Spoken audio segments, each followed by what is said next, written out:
Fresno, Visalia, Modesto. The only internet rock station finding its home in the Central Valley. Longbox.FM.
No, can you dig, biz mama?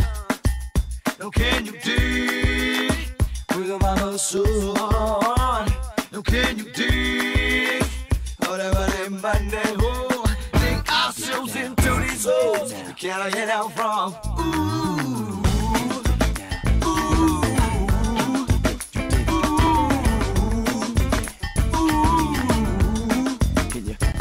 They say you hurt the ones you love, but you love the ones that hurt you. They say you don't know what you got till it's gone. You don't know what you're missing, 'cause you never had nothing at all. She played the game, but nothing was the same. And she left his baby mama with nothing but his name. Can you dig, biz mama? Oh, can you dig, with a mama so on? Oh, can you dig, whatever they might do?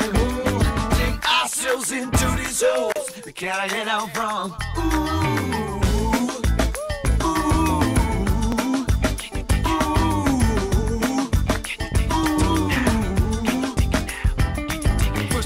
When he did it, 'cause he couldn't resist it. Then he dug a little deeper, 'cause he couldn't admit it. Now he's neck deep, wondering how did I get here? Man, everybody's touchable, 'cause everybody's sinning.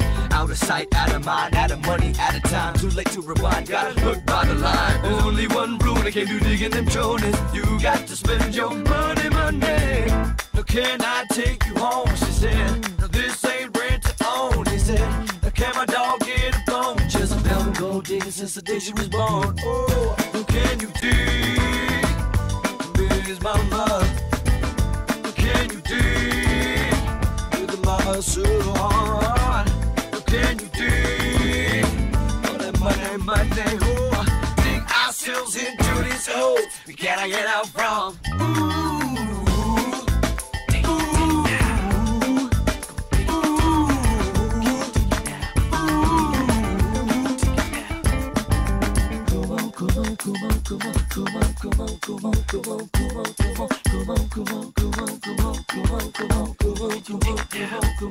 You can dig real deep and dig real wide. Dig real shallow and bury yourself alive. Dig all night and dig all day. Remember But at these shovels and hoes, they don't play the moral of the story. And this is how it goes. We all got shovels and we all got holes. There's only one question that's left to ask is just how deep the hole and just how fast can you dig? No, can you dig? Miss Mama. Oh, no, can you dig? With a mama so on. No, can you dig? Whatever that Monday hole. Dig ourselves into these holes we can't get out from.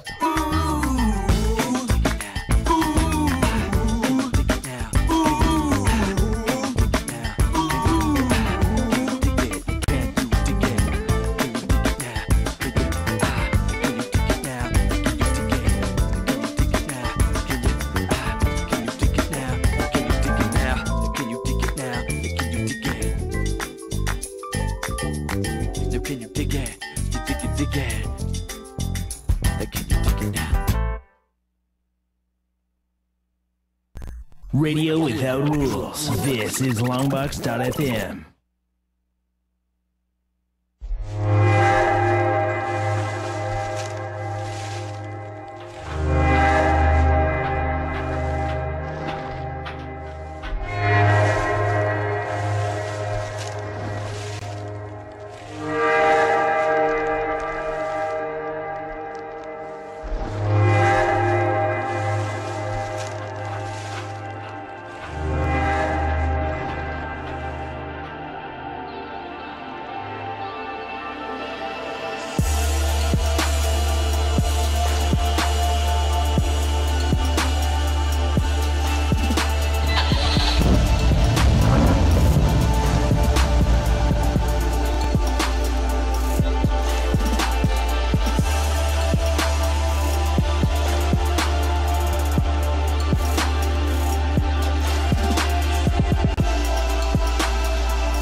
Warning. Hashtag DDP Live is for an adult audience. Hashtag DDP Live may contain material that may be unsuitable for sensitive ears. If you are easily offended, run to your panic room now. Listener discretion is highly advised. Thank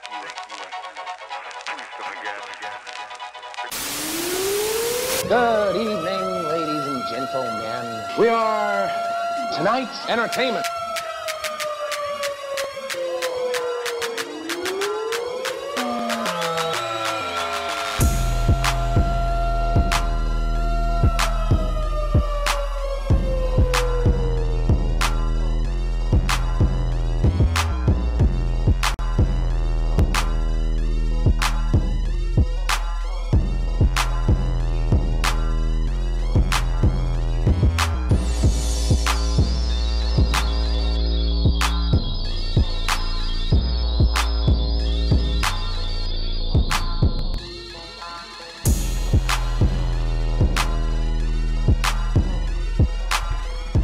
It is the hashtag DDP Live here in the Longbox.FM studios, brought to you, of course, by our last week's guest, Dan Riley, who left a tremendous amount of beer, which was great for the weekend, which I'll get into momentarily.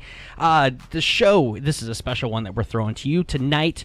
And again, we'll explain that. We want you to be able to participate, and you can hit us up in all the awesome ways. They're listed up on the screen. You can call us 492-0450. We do have our Skype active, and we are live tonight on YouTube, on the Facebooks, on Twitter. There's a lot of ways. If you can't find us, then you just don't know how to occupy the internet.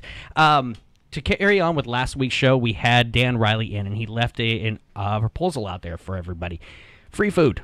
Very easy. You're going to get a free hamburger from Riley's Brew Pub. All you got to do is hit up the hashtag DDP Live Facebook page, give your info. You can just send it a message so it's not blasted to the world, and we will send you something a coupon, something, and you can actually sit and eat, possibly with Dan Riley himself. He's got great stories. Remember, he's the man who beat HSR, so a hero in some of our minds.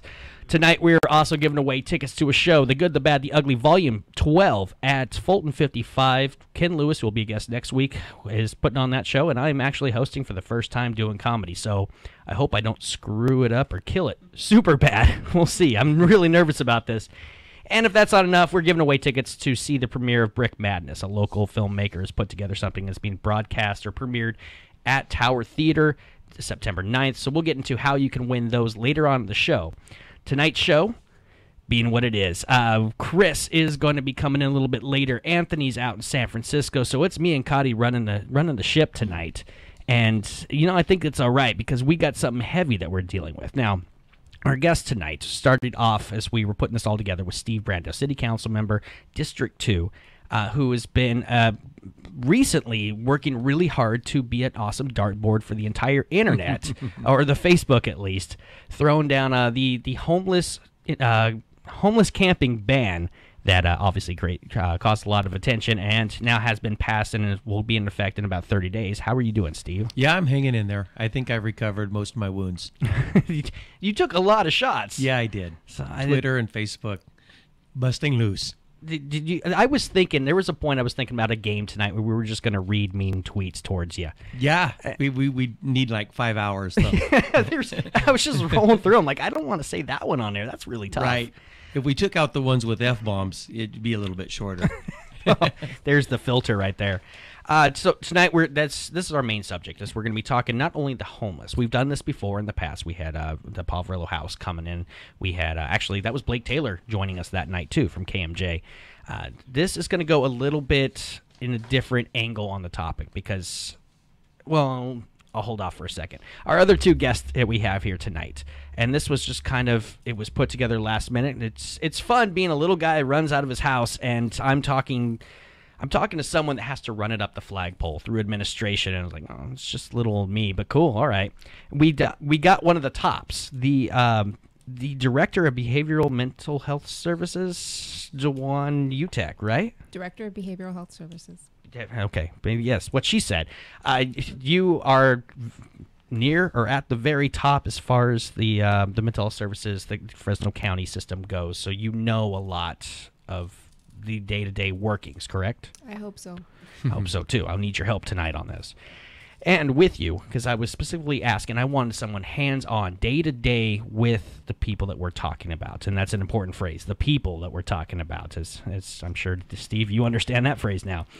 We got Karen Markland coming in. How are you doing? Good, thank you. How are you? We're going to go.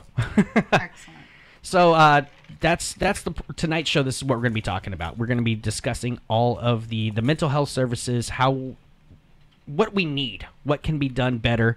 We're going to be discussing the homeless encampment ban, all of that. Let's take a quick break, hit our sponsor.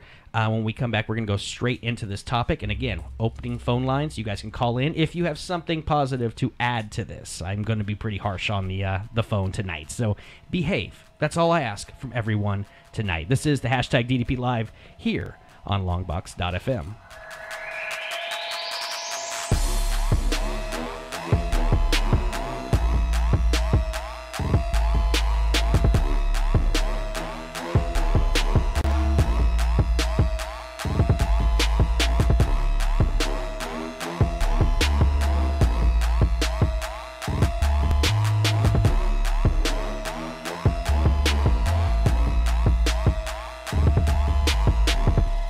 You're listening to the hashtag DDP Live here on Longbox.FM.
It is the hashtag DDP Live here on Longbox.FM.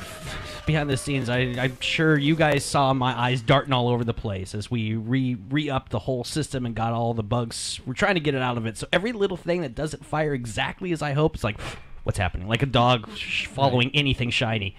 Tonight's show, the important stuff that we're going to be talking about. The homeless encampment ban is what started this. Homeless camping ban, my bad. Yeah.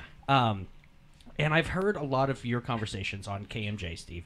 I've seen a lot of the Facebook videos that you've put out, and I've seen everybody talking. So I'm excited to get into this. Can you start off with a little bit on what the homeless ban was about? So, the camping ban. Yeah, it's really called the unhealthy and unlawful camping ban. Doesn't really have the word homeless in it, but I'd be a little bit disingenuous if I didn't say that a lot of the behaviors targeted are things that we see a certain portion of our homeless population participate in. So it's really doesn't have the word homeless in any part of the actual the ban or the policy that I brought forward. It's really about behaviors, which are camping behaviors: pitching tents, cardboard structures, bathing in public, preparing food in public, those types of things.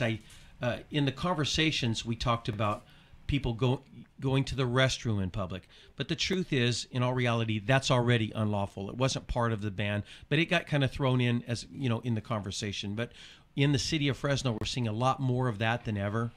And all of these behaviors we've been pounded on in our council districts. And so I serve in Northwest Fresno. I'm hearing about it almost constantly in Northwest Fresno from two groups, from residents who will have some people camping and pitching tents and just living in an open lot next to them that makes them feel uncomfortable when their kids are walking to and from school, that type of thing. And then the second group of people that we heard a lot from were business owners. And really about 2 months ago, a group from the Chinatown business community came to city council. There were about 12 to 15 of them. They were very organized. They took their 3 minutes each in a row. So it was about 40 minutes of folks telling us that, are you guys even aware that there's a problem in our community? And of course we were aware. We're getting pounded by these issues, but listening to those folks, and they're not even people that I represent, they're on the exact opposite end of town. But I told my staff after that meeting was over, we're going to have to address this issue. So starting about 2 months ago, we started looking at things that we thought might help, might make an impact, might really help our business owners and some of our residents. And so we came up with this No Camping Act, and it really targets those behaviors. So an example is on Blackstone Avenue. The taxpayers in Fresno County and the city of Fresno are spending a lot of money revitalizing Blackstone Avenue. We want to make it a great place for people to shop and do all the commercial activity that Blackstone's known for. And yet within 100 yards of Blackstone Avenue, we'll have encampments. And these could be 2, 3, 4, 5 tents pitched next to each other. Maybe it's just one, but usually there's a huge mess that goes with that tent. And then a lot of the folks that are doing that come out during the day. They harass customers. They harass the business owners. Sometimes you'll see them using electricity, breaking into electrical boxes, we had an example of breaking into a water main, doing some vandalistic type, crimes. But really, in the end of the day, harassing customers and really making a dent in the ability for these businesses to really be successful. It's happening all over. That's an example. And so I've heard about it from all over town, from Northwest Fresno, where I take the calls personally. I mean, my staff takes the calls, but where we get those calls personally in Northwest Fresno, through the Tower District in the center of town, around Manchester Center in the center of town, all the way to, like I had mentioned, Chinatown and the folks in South Fresno. So all across the town, we've been pounded. I felt like I had to do something to answer the call. Now, one thing I did, I think I caught it with, I think you were on with Ray. And to me, I don't like the ban, not because of any of the reasons you were hearing. To me, it's a fringe. It's addressing a symptom. It's not a core. And this is just kind of how I think about problems. How do you fix the core problem? And this is where we're going to head in this conversation. Mm-hmm. I'm hoping we're just addressing this to get out the beginning part. For sure. Man, I totally got off trail. Ray Appleton. when you were talking with him, it sounded like part of the reason the ban was put down is you're attacking not the people, but the camp themselves, in a way to possibly get around the annual homeless lotto ticket that Fresno likes to give out. Well, whenever we do a cleanup of anything, there's an inevitable lawsuit, and we pay out someone. It's a really expensive way to shelter somebody, some single person. So it sounded like, and I don't know if I just pulled this in myself, but the part of the ban was set up not to attack or criminalize the person, but the activity, not of being homeless, but of camping in a public spot. Yeah, and we've learned a lot. Like you said, the city of Fresno's been sued for the way that we've dealt with the homeless in the past. So you have to learn. Maybe there's a different way of doing that. And so we try to incorporate all the right language. All of this stuff was vetted. It's really based, Chris, on a similar ordinance from the city of Sacramento, which in 2015 was sued and originally lost the lawsuit. Then it went on appeal, and the city of Sacramento and their no camping ban prevailed in court. So we hope, since we patterned it off of an ordinance that had been successful and tested, we hope that that would alleviate some of that same desire in the city of Fresno to try and stop the ban in the court system. But you never know. Cities like Fresno get sued all the time for all kinds of stuff, so it might happen. Oh, that's good to know, right? Isn't it? Yeah. Well, we're a sue-happy society, right? Yeah, we absolutely are, and it's getting tiresome. Now, kind of that fully explains that. I do want to talk about the reason our other guests are here and how to transition to this. In the process of watching your Facebook in the last 3-4 weeks and seeing what everybody's attacking, I did take the time, and I'm skittish now. The last couple months, I've been real skittish to pop in with anything political-minded in conversation because it just goes bad, man. Mm-hmm. I'm expecting people to just jump out of my phone and punch me in the face or something. But a lot of people very angry. And I'm trying to see the left versus the right, and I know I'm being generic on terms here, but I think the more liberal-minded have the heartfelt, they view these people as people, and they're saying that what you're saying, Steve, you're calling them human trash.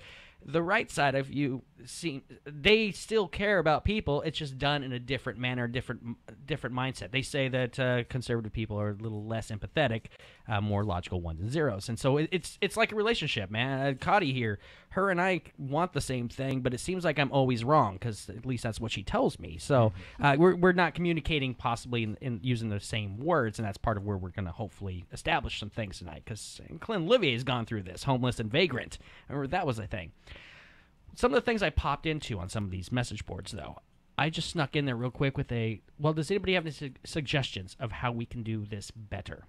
Yeah. And it's amazing. The keyboard warriors go silent. Not even a response, not a like, nothing. And it's back to F you, Steve, left and right. You know, and so that's part of why I wanted to do this show tonight. When I said I'm not a fan of the band, only because it's a French thing, I'm very interested in talking about and attacking the core issue, and now this is where our guests come in tonight, DeJuan and Karen, when it comes to Fresno County mental health services. Now, we need to, I think at this point, because being in conversations the last couple days, define who the homeless is. I think that's one thing, because, I think a rough estimate, 30% of homeless are mental health, have mental health needs.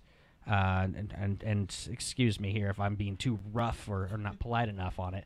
Then you have a portion that's a substance abuse, which is a separate category. I know a lot of people want to say that that's mental health too. We're separating the substance abuse people and the mental health needs people, and then just the professionals, the people who just choose to do this. These are the people I think are more willing and active in destroying public or private property, willing to do whatever it takes to do their thing, and those are the ones that we do want to just escort them on out. Wherever they want to go, just don't be here, to be cold about and blunt. But let's start with DeJuan. Your end of everything. Can you give us from your knowledge or how you would like to handle or how you see your role, the mental health services, what's lacking, what's needed, and to address the problem here? Because we have someone that can help us.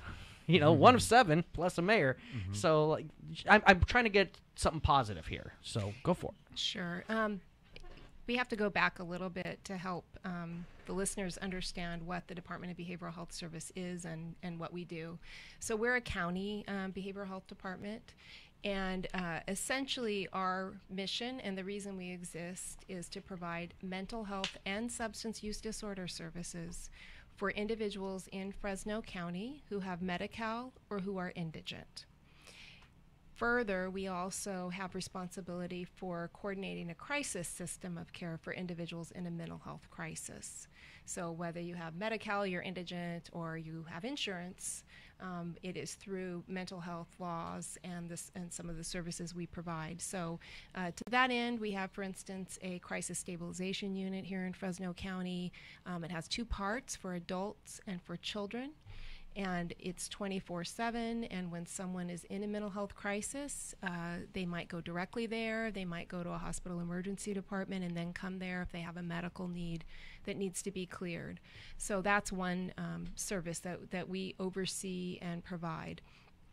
One of the things we've learned in the last few years, and I've been in this role a little over 4 years, is that we provide a lot of services that the public isn't even aware are our services. So just a quick example, at the city council meeting when this ban was being discussed, one concept that was bandied about was that in lieu of a citation or an arrest, an individual could go to a MAP point.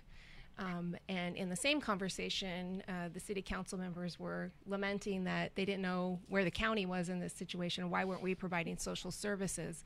Well, what they didn't realize is that we run the MAP points. Those are services that we actually pay for and through contractual arrangements run. And so there's a lot that we do that the public's not aware of, and that's part of where we need to do a better job, is helping the public understand the vast array of services that are available that are through the county. And so quick question, just talking about going back to the ban.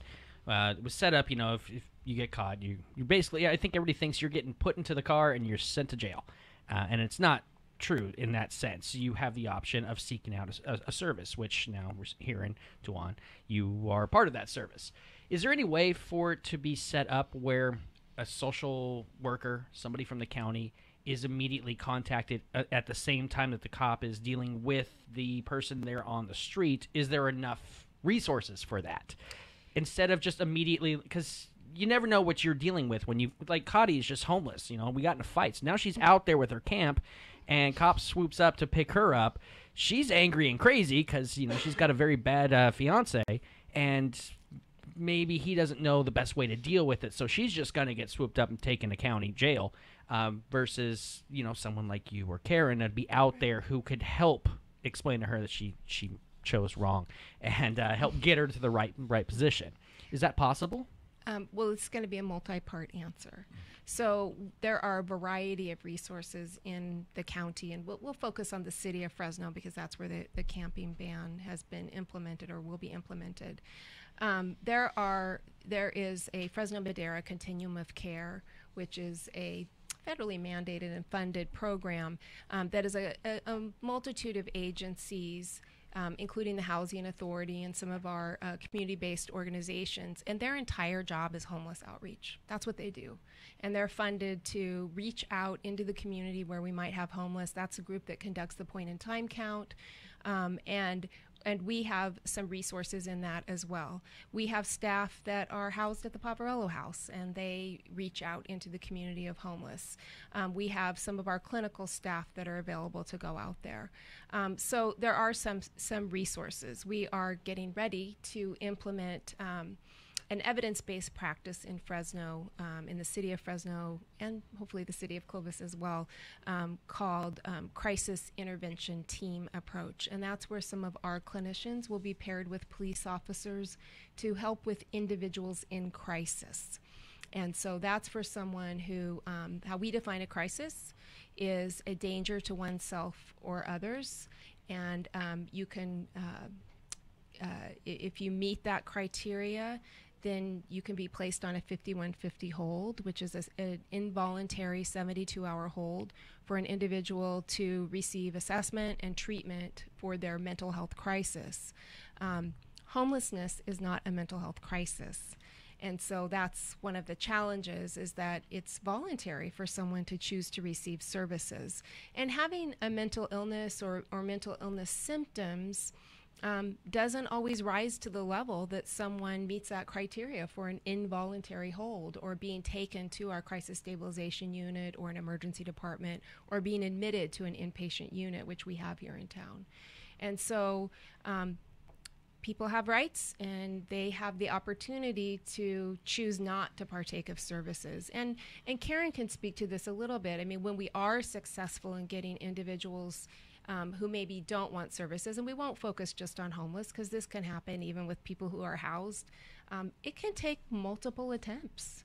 And when we take someone who's homeless and we engage them in treatment and we're able to work them through the process of getting housing, it takes a lot of work to keep them housed. And so, can someone go? Yeah, there's people out there every day. When the police department had their homeless task force, they would try and connect people with services and take them, either bring someone there who could help them or take them for treatment. It's Steve, complicated. Yeah. You have something? I wanted to add to what DeJuan had said. In the city of Fresno, we also, and in the city council, I believe it was about $500,000 we spent on a new program last year called Hero. And it kind of answers directly what you're talking about. So say there's a homeless person, or really, as DeJuan said, somebody that has a mental illness. They may or may not be homeless, but they're doing something out in public. And sometimes one of the worst type of person that they're going to react to is a uniformed police officer, right? So we do have, now, to answer your question, we don't have the resources to do everything. But we have about 8 caseworkers. They're called the Hero Team. They go out, and an officer might be the first person to interact with somebody who may or may not be doing something wrong, or might be a public nuisance, or might be somebody that could harm themselves. So they could get a hold of one of the Hero workers. They might have to stay there 20, 30, 40 minutes. The Hero worker could show up and begin a relationship type of encounter and enactment there, and then the officer's free to go do something else. So we are trying some things like that, to where it's not always an officer that's confronting these problems. And I would love to double the size of that program, right, and get more caseworkers, less officers. But still, at the end of the day, the officers have to answer an awful lot of these calls, and we don't probably have enough caseworkers to cover all of those type calls. Hold on to that, because I'm gonna hit you with a challenge here a little bit later. Sorry, you sit on the chair. You got to take this. I understand. There's another player in this that I do want to bring in, and Karen, you're going to be the voice for them. The people, the homeless, and this is why I specifically asked. I wanted somebody who has hands-on, because administration, no slight on you, but you're not necessarily out there day to day rubbing elbows and dealing with it. And that's just where I wanted. And Karen, thank you for being on here. Be the voice of the homeless. Tell us who they are, and a little description, because I think this is I think why people were mad at you, Steve. Because homeless ban just put everybody into one pile, and people get mad about that. And so to do this justice, let's talk about who they are. Karen? Great question on who they are. And one of the ways that we can talk about who they are, I will throw out a challenge that, just as DeJuan talked about, there's an annual count that is done through our Fresno Madera Continuum of Care, which is our point-in-time count. And if you're not familiar, or if I'm repeating something you already know, in short, point in time is a requirement for all counties across the United States. And it is literally that point in time count. It happens over about a 4-day period, where we create teams through the Madera Continuum and through the Housing Authority, where we dispatch out into all of the Fresno City and Madera, and literally do counts of the homeless. So we are put into zones. We have a survey that we ask all of our individuals, and we are out in teams, and we are literally walking streets, alleys, canals, neighborhoods to introduce ourselves and to speak to individuals who identify as homeless. And so it's an interesting, and I really challenge anybody in this room and anybody listening to participate. Every year it is run with volunteers. And if you really want to know who's homeless, best way to find out is to be part of that point in time count. So to kind of summarize some of the things we find out, so it's about a 30-point survey, and it's literally, we ask questions. Who are you? How many are in your household? And I use, my rabbit ears with that. and we actually start talking about what are some of your precipitating factors. What is it? Because people typically don't choose homelessness. The symptoms of their life has chosen that situation. And so who are these individuals? They're typically, we find that we have more males than females. It's less families, though there is a high incidence of homelessness amongst families that we count through our school districts. It is quite often individuals who do self-identify with some mental health or substance abuse concerns. And we also have, another piece of our homelessness is our veteran population. So really to ask who they are humans first and foremost, right? And I'm all about that people first language. And we always talk about, I know, let me have my moment.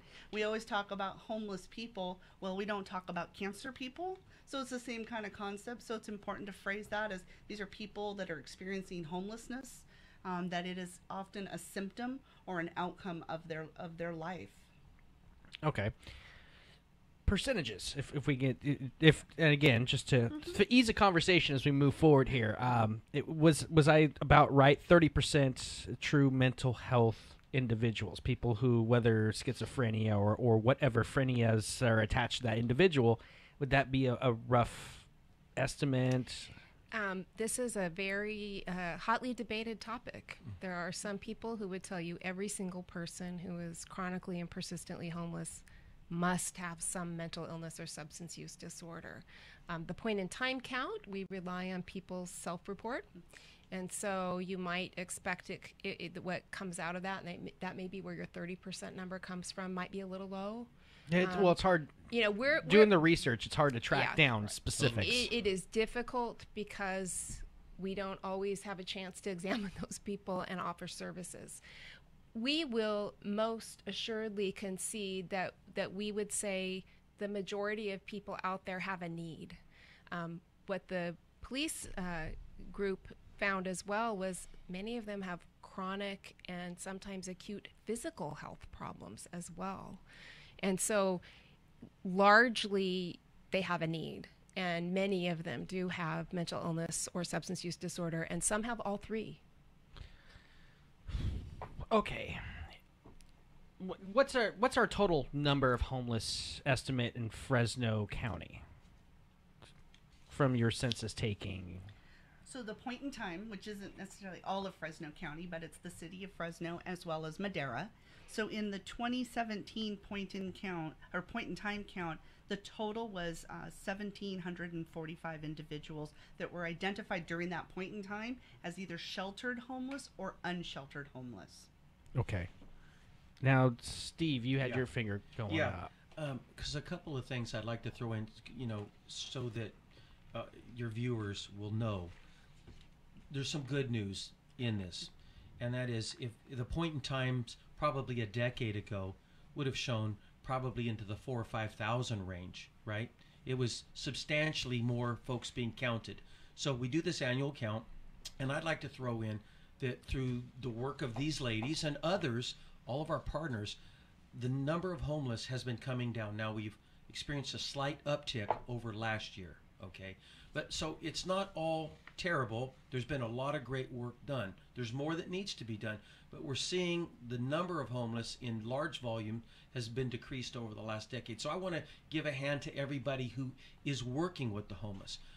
I'd also like to add that when I came to putting together my no camping ordinance, I relied heavily on Sergeant Dewey of the Police Homeless Task Force, and that's his full-time job. And he says that out of the 1,740, there's about 500 or 600 folks that just choose to be out camping in a camping lifestyle. Now, honestly, after a conversation with DeJuan that I had with her last week, there's some debate, and I'm willing to challenge that number. Okay, but I as a council member, one of the things that I get stuck in, Chris, is relying upon experts, and what I found in the homelessness conversation is sometimes I have multiple experts that don't even agree, and definitions are different from what this group is using versus what this group is using. So, but we do know that we run across people that we give offers of help, and those offers are flatly declined often. and for whatever reason, and I'm not out to make a judgment on why, if they're mentally ill or high or whatever, but many times those offers are declined, right? And so people want to continue with these behaviors for whatever reason, and my ordinance is about saying, no, we're not going to enable that by allowing these behaviors. So we're no longer going to be the enablers. And what you talked about maybe 15 minutes ago, you talked about compassion, and so this is maybe more of a tough love approach. Now, some people repel at that phrase, tough love, right? But in essence, we're no longer going to be part of the enabling process. I was doing a little bit of research, like Utah doesn't have much of the homeless problem. Apparently, they got tough, as you're saying. They set up encampments that were more industrial areas, further away from the public. It became something where the handouts weren't so easy. It just wasn't good enough. They moved on to other places. You look at Clovis, and I hear stories all the time that they hand deliver their homeless to Willow, and then say go that way. It's like a Rambo movie all over again. North Fresno, you don't get too much. I mean, River Park, yes, the main thoroughway there of Blackstone, but as you start going into the more affluent neighborhoods, you don't see much. And so I'm thinking, how does that happen? I'm assuming that the North Fresno, everybody knows that there's a slight favoritism towards North Fresno, the tax money. I mean, I'm not trying to be controversial. I really gotta disagree with that on a couple of things that you said. Go for it. And I don't care about the preconceptions. I can understand that in all reality, North Fresno raises a lot of the tax money, but it gets spent in South Fresno. So that's just flat out the truth. Okay. You know, for instance, the city of Fresno is going to take in $70 million in cap and trade money from the state of California. Has to be spent within 2 or 3 miles of downtown Fresno. So many dollars are spent elsewhere, okay? Well, we've been seeing that. Downtown Fresno, and last week's show, we were talking about high-speed rail, and the word that's being thrown out now, the gentrification part, and that's where I've seen a lot of the homeless have started moving north, and I think Tower right now is really getting. That's where it seems like everything's kind of coming to a head there. Yeah, the north doesn't want them go down south. The downtown, we're trying to make it pretty, go up north, and then there's Tower going, hey, wait a minute, guys. You know, it's really weird, Chris, because I heard from countless individuals from the Tower, and I did a video specific to the Tower district. When I walked downtown in the streets of the Tower, we saw a lot of people camping within about a block or a half a block of Olive Avenue. So, you know, I didn't see a lot of tents right on Olive, but right behind all those businesses, people are just crashed out all during the day. And so we heard a lot from the Tower, but really, Chris, if I can't let it go that I'm getting a lot of calls from Northwest Fresno. So Sergeant Dewey and the captain that oversees Northwest Fresno would tell you that, the problem exists. Now, I'm not naive, and I'm not going to compare Northwest Fresno to downtown Fresno, where the services are, where most of the services are. So you do see a larger conglomeration of folks, you know, near where the services are, and that just is what it is. But we're getting pounded in North Fresno, trust me. I do believe it's everywhere. I'm making generic statements based off things that either driving around I see or what people say on Facebook. And I know Facebook is, that is the gold definition of truth. Right. But you can kind of get a finger on the pulse of people. And there are certain groups like Please Stop Crime and the Tower District group. I think you just joined that one, actually. Right. There's groups all over that you kind of get the feel. I have a neighborhood watch group that I'm a part of just for this neighborhood alone. And I know we've been getting hit a lot. My parents live across the street, and I've grown up here since I was 3 years old. I'm 37 now. And the things that I'm seeing now when I moved back into the neighborhood, we're seeing the people, and it usually starts with the people who are diving through the trash cans, but this was stuff that was not around when I was growing up, and it's definitely a changing world. It's an evolving world. There's no specific place. So I'm sorry, it's not being fair saying that Fluent North is, you don't see them. I think things might get dealt with, or, if it's an inhospitable area, you're not going to stick around, because the people who are maybe, like, I know somebody who's at First and Fresno and Bullard. He's got a beautiful baby daughter, but he loves meth, and graduated high school with that guy, and I just can't look at him in the face anymore. He's where he is because he can be more comfortable using there on that corner because people just ignore him. You drop him off there at Beheimer or something, he gets shushed away pretty quick because the neighborhood, the community does not approve of that. Now we're kind of talking about people, again, more like human trash, and it's so easy to slide into that because these are the things you don't want to see. I'm driving my son to Manchester Gate, and we're seeing people laying on sidewalks sleeping, and he's asking questions. As a 7-year-old, this is a tough discussion. It's tough to me to do it right now at 37. Now let me explain it to a 7-year-old. And I know I'm not changing the world here tonight, but throwing out ideas, learning, getting some knowledge, and then, as you said, resources. I said I'll come back to this. I want to know resources that you guys would need in the mental health side. Dewan and Karen, what would Karen, you're hands-on, so you know the limitations your job provides you. Dewan, you're in administration. You hear all of them say the limitations, and you know what your budget and freedoms are and where you're limited. And Steve, you get everything. Mm-hmm. So is there something here that can be worked on with the three of us, or ideas of to help balance out? Because if it's just 30%, just using round figures, out of 1745 that you said from point of time math, you're talking 600 people off the street. That makes a big dent right off the bat if there's a place to put them. And I know we have resources: Poverello House, Rescue the Children, Marjorie Mason, Lighthouse, all these charities. We have lots of partners. Wouldn't you ladies say we have a lot of great people and organizations, Chris, that are really focused on bringing help? What would it take to increase it to help to do a goal trying to eliminate at least mental health needs? For the people that we're talking about, they typically have complex needs that I alluded to earlier. It's rarely one thing. It's rarely just mental illness. It could be a conglomeration of things. So the MAP point that I referenced earlier was one. We have a group that's been in existence for about 7 years now called Community Conversations Around Mental Health. It actually started, and I was a part of that group before I was the department head for the county.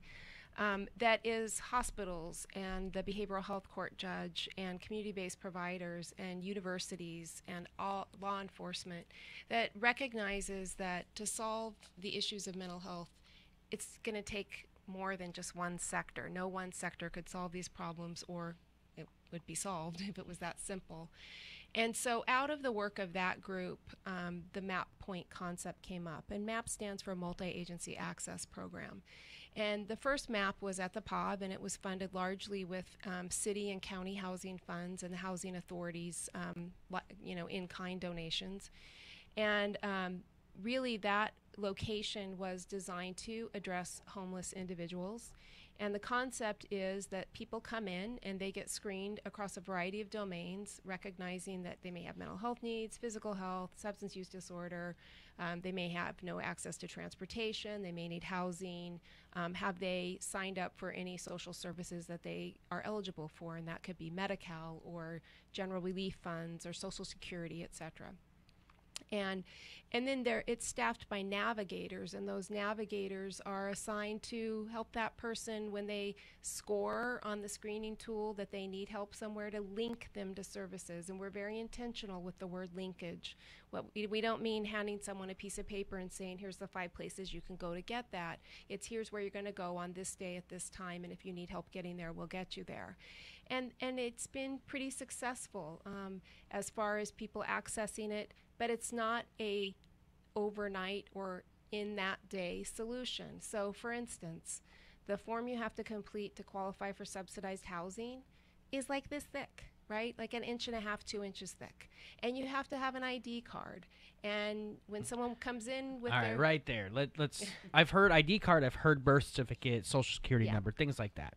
The identifying factors of people. And I know we can go even further and peeling that onion. Now we're talking undocumented potential. Like this could get real ugly. But actually our navigators help people. They help them procure their birth certificate and take them to the DMV. But how easy does that actually work? If someone has no paperwork on them whatsoever, how do they get identified? How do they get that card and go through that process? We find out where they were born. We write off for their birth certificate. They get their birth certificate in. They take it down to the DMV. They get the ID card. How long does that usually take turnaround time? It can take months, and this is my point. So when people hear MAP and they think this is the solution to homelessness, there really has to be a recognition that of what MAP was designed for.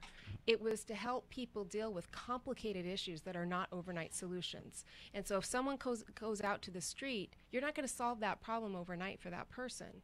So the MAP is designed to identify the domains where there might be issues and methodically help that person through those issues. But definitely, if you take someone to the MAP point today, they're not going to walk away housed. And so if you use that as your solution to the homeless problem, you are expecting it to solve a problem it wasn't designed to solve. And so we took that concept, and over the last several months, we have expanded the MAP program to many different locations where we're hoping to interact with people who are underserved. That could be a geographical location, it could be a population. So we have a map in Selma now, and we have a map through Central La Familia, and we're funding the POV map now. And the POV is using their food truck as a map location. So it's going to help. It's a longer term solution to helping. And more importantly, the resource we need, the question you asked, the biggest resource we need is housing, by far. How do we get there? Which is exactly what I was going to jump into is what do we need? So you're right, we've got great teams that are doing that document readiness, and it can take anywhere from a week up to 3 months to when we have to work with multiple agencies, out-of-state agencies, to help somebody become document ready. But really what the biggest piece is, and what we hear from individuals and staff that we have at the Poverello House, that we have out working in the streets engaging, is we house to where? House to what? Mm-hmm. So we get people, we've got them document ready, they are ready to accept that engagement, but we are missing kind of that transitional piece, the step before that permanent supportive housing. Because one of the biggest frustrations in the street is I'm working with somebody, but they don't have an address that I can return to every day to continue to engage them. So I spend a lot of my time looking for the person that I'm engaging. You're just chasing a lost puppy at that point. Exactly. I don't know what's going on. I read something about there's a $4 billion low-income housing thing going through right now, nationwide, federal, whatever. Is that something that has anything to do that we can use? And I'm just spitballing from a guy who, like, okay, I hear a problem, let's try to solve something. By the way, I read something on CNN, so maybe that's a thing. I mean, any idea? Because that's how I go. I attack problems in that sense. I heard you, Dwan, talking about the map point and all that stuff, and it feels like even as you explain it, you hate it. Oh, no. I like the map point. What I hate is there is no magic, silver bullet here. And everyone's looking for the quick fix. Everyone's looking for something that's going to solve the problem for everyone. Yeah, I'm sorry, I'm impatient. I do the quick fix thing. So my frustration that you might hear coming through is that the map isn't the quick fix. And I don't want the map to fail because we expected it to do something it wasn't designed to do. It's one small piece of many other efforts going on. The crisis intervention team is part of that. We have rural crisis triage clinicians that address these issues for people outside of the city of Fresno and Clovis. We will have access in the coming years to a source of funding that we don't have access to now. A year ago, May, the governor signed into legislation through the May revise of the budget an initiative called No Place Like Home. And it makes available through leveraging of Mental Health Service Act funds, Prop 63, the millionaire's tax, $2 billion in funds to create permanent supportive housing for individuals who have mental illness and who are either chronically homeless, transiently homeless, or at risk of homelessness. And you mentioned this, Chris, and I want to make this clear. A lot of the federal funds available for housing are reserved for people who are chronically homeless. And a lot of our clients are at risk of homelessness. They're couch surfing. They're with a family that's getting to the end of their rope. They're aging out of foster care. There's lots of underlying reasons why homelessness might be on their horizon if we don't intervene. And so these funds will help us hopefully build some housing in our area. So you don't get to deal with just who's out in the street. You get to pick up the whole. Oh, we have everyone. The preseason, like you guys are getting ready for the big season of being homeless. That's well, we're trying to tackle it from both ends. So when we talk about what the Department of Mental Health and Behavioral Health is, we're doing prevention and early intervention. We're screening. We're treating. We're, we have services that we pay for that go up to state hospital. And one person in a state hospital bed is about $250,000 a year out of our budget. So obviously it's in our best interest to prevent people getting to that most high acuity. And so, yes, the population we serve includes people who happen to be homeless with mental illness, but that's a small subset of the population we serve. And more importantly, our goal is to keep the next person from becoming homeless. And so these No Place Like Home funds, we think in Fresno County, and it's based on this point in time count, so we want it to be accurate, that we will be eligible in a competitive grant process, which means we have to write a grant and get the funds for up to $25 million. Now that sounds like a lot of money, but we also have to provide supportive services to people. And as I mentioned earlier, people who have the most severe symptoms of mental illness often need a lot of support. Some of it's financial support, some of it's what we call case management services, making sure they paid their bills, got to their doctor's appointment, filled their prescription, to stay stable in housing, to keep that housing. And some landlords are quick to kick our population out if any of those things start to fall apart, and then they're homeless again. So many challenges, many opportunities, but there are some funds coming our way, we hope, to help solve the inventory of housing. I have a question on housing. Now, back when Sheriff Mims was on here, I brought it up with her. So, Steve, I know you're friends with her. You brought her here that night. Don't tell her I said this because I don't want to deal with her wrath. You got it. Our secret. Yeah, it's only on the internet. The housing or the encampments. We're talking the ones that go underneath the freeway. The ones that every couple of years we close out and the lotto ticket ding goes out. I asked why isn't that a suitable setup for them as a temporary as to get somewhere, because now you got everybody's coming together in one area. And I know she talked about all the stuff that goes on, the abuse, the rape, the crime, the all the bad that does happen. But I was thinking, if you have someone like a Karen and a team of armed Karens around her that could go in every day, you're not chasing down the lost puppy. They're all there. You have a support staff. So it's kind of like, if they're not comfortable going to Poverello or to Fresno Rescue Mission, because there's a religious aspect, and I've heard that too. People don't want to deal with the religion thing. I think ultimately they don't want to get clean. If there's a place where they can all congregate, they're kind of out of the way, so that takes care of the people who don't want to see them, that negative side that we started this whole show with. But it allows, it's a place that they can set up and do their stuff instead of spread out everywhere. That now if we can actually get a group that daily goes in and checks on everybody, helps out, someone's being abused, then we can grab them and put them in jail because they've done something legitimately wrong, and that solves some of the anger, Steve, that people came to you, criminalizing homelessness. Is that a thing that can happen? Or is it just, it's like, as Margaret Mims said, the sheriff said, that's just a no, and you can't do it. Am I out of my mind here? Steve? Well, I'd make a few comments, and then I'd love to hear these ladies' view as well. So definitely, I think what Sheriff Mims was referring to is the type of encampment that we had 5 years ago in the city of Fresno. It actually happened the first summer that I was a council member, and we had a lot of discussions about homelessness because those camps were really unhealthy cesspools for everybody. And the homeless people that were there were actually the greatest victims inside those camps. So we had gangs that had infiltrated the camps. You might know that some of these folks, although they're homeless, they'll still get a monthly check of SSI or some little pot of money. We got to where the gangs knew the day that the piece of mail was going to be delivered, right?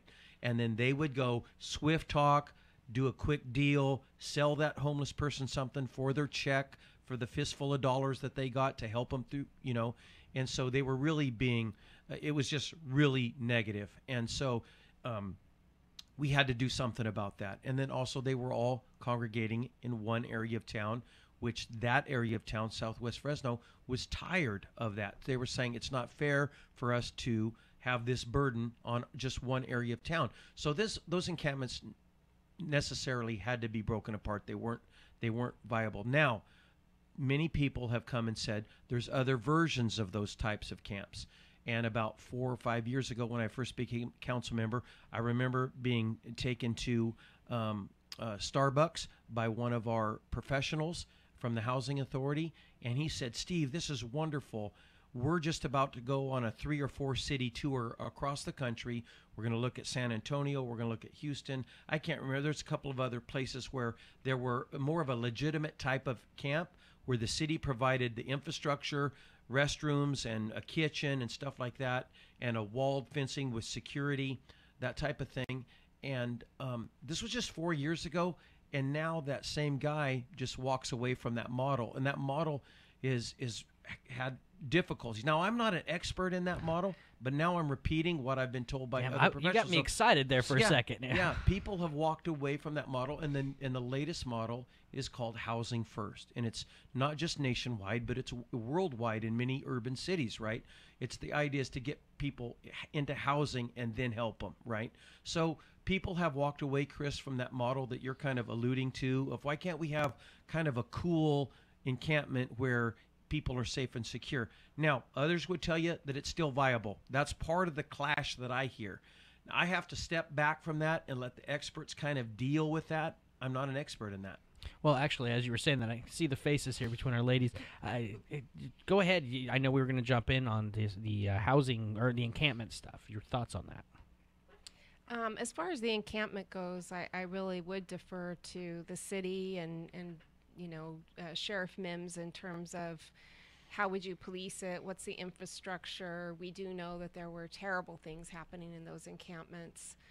Some people would argue there's terrible things happening now in other smaller encampments. And so I will take this opportunity to say I appreciate the frustration of the City Council and Council Member Brandow and the desire to change something that's going to make a difference. We may not agree whether or not the camping ban will be the piece that makes the difference, but definitely I think that we need to take the energy and enthusiasm around doing something and try and find something we can all agree on is going to make a difference. A lot of the work that we're doing is around methodically, and that's my frustration. It takes time. The government, as I've learned in my 4 years, is incredibly bureaucratic. It's bureaucratic because that's how we designed it. I'll leave it at that. As far as models go, there are models out there. Lots of different cities have different models, and every city's a little different, and you go and you visit them. And I've been to San Antonio, where the Haven for Hope is. That is the model that largely that Steve described. That model was started with a $10 million private donation. And so, that is seen by some as a barrier. We don't have that $10 million donation. The MAP point was at least our initial effort to take a piece of the Haven for Hope, which essentially co-locates those service agencies to provide the services someone would need. So our first attempt was to say, well, what services do people need, and how do we link them to those services and not, give them a piece of paper and good luck in getting there. There is a lot of differings of opinion on a shelter location or the concept of a shelter or what a shelter is.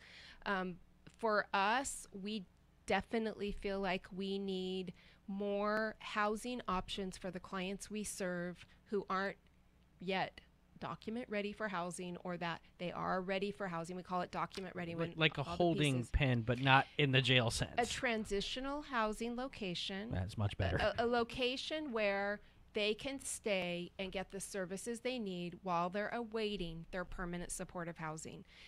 Research has definitively shown that for someone with mental illness, the house helps them more with their stability than treatment. That's just a fact. And so we know that we want them to get that housing, but they have to have a place to stay while they're getting the housing. And so we are working actively right now on strategies with funds that we have and leveraging other entities in the community that might offer supportive services or transportation or that type of thing to create some housing. Do we have a number right now on what you guys get budget-wise every year, Fresno County Mental Health Services? Yeah, the Department of Behavioral Health Services get our budget for this last fiscal year, because we haven't approved this next year's budget, is about $190 million. $190 million a year. Yes.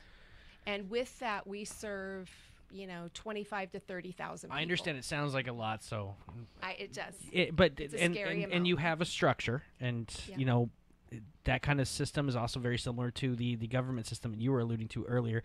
There's a bureaucracy. There's things, people are getting paid that maybe don't need to be getting paid. Jobs, and I don't want to be specific on this. I think we all understand the back and forth. Money probably mismanaged all the way down. So that 190 may not get its full potential.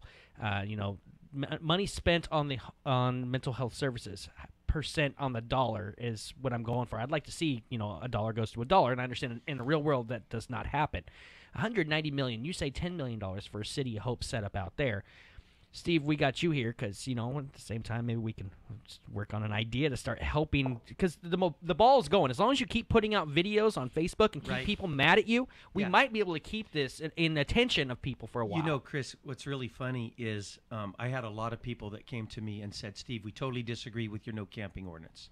However, the one thing that has happened is you've brought the conversation forward, and now a lot of people are talking, and a lot of people are interested in solutions, right? So if that's the end result of the no camping ordinance, I'm even good with that. I want to say a couple of things. You mentioned the effectiveness of the dollar, right? And this is something that I brought up at City Council meeting when we voted on this last week for the final vote. It was a 2-vote process.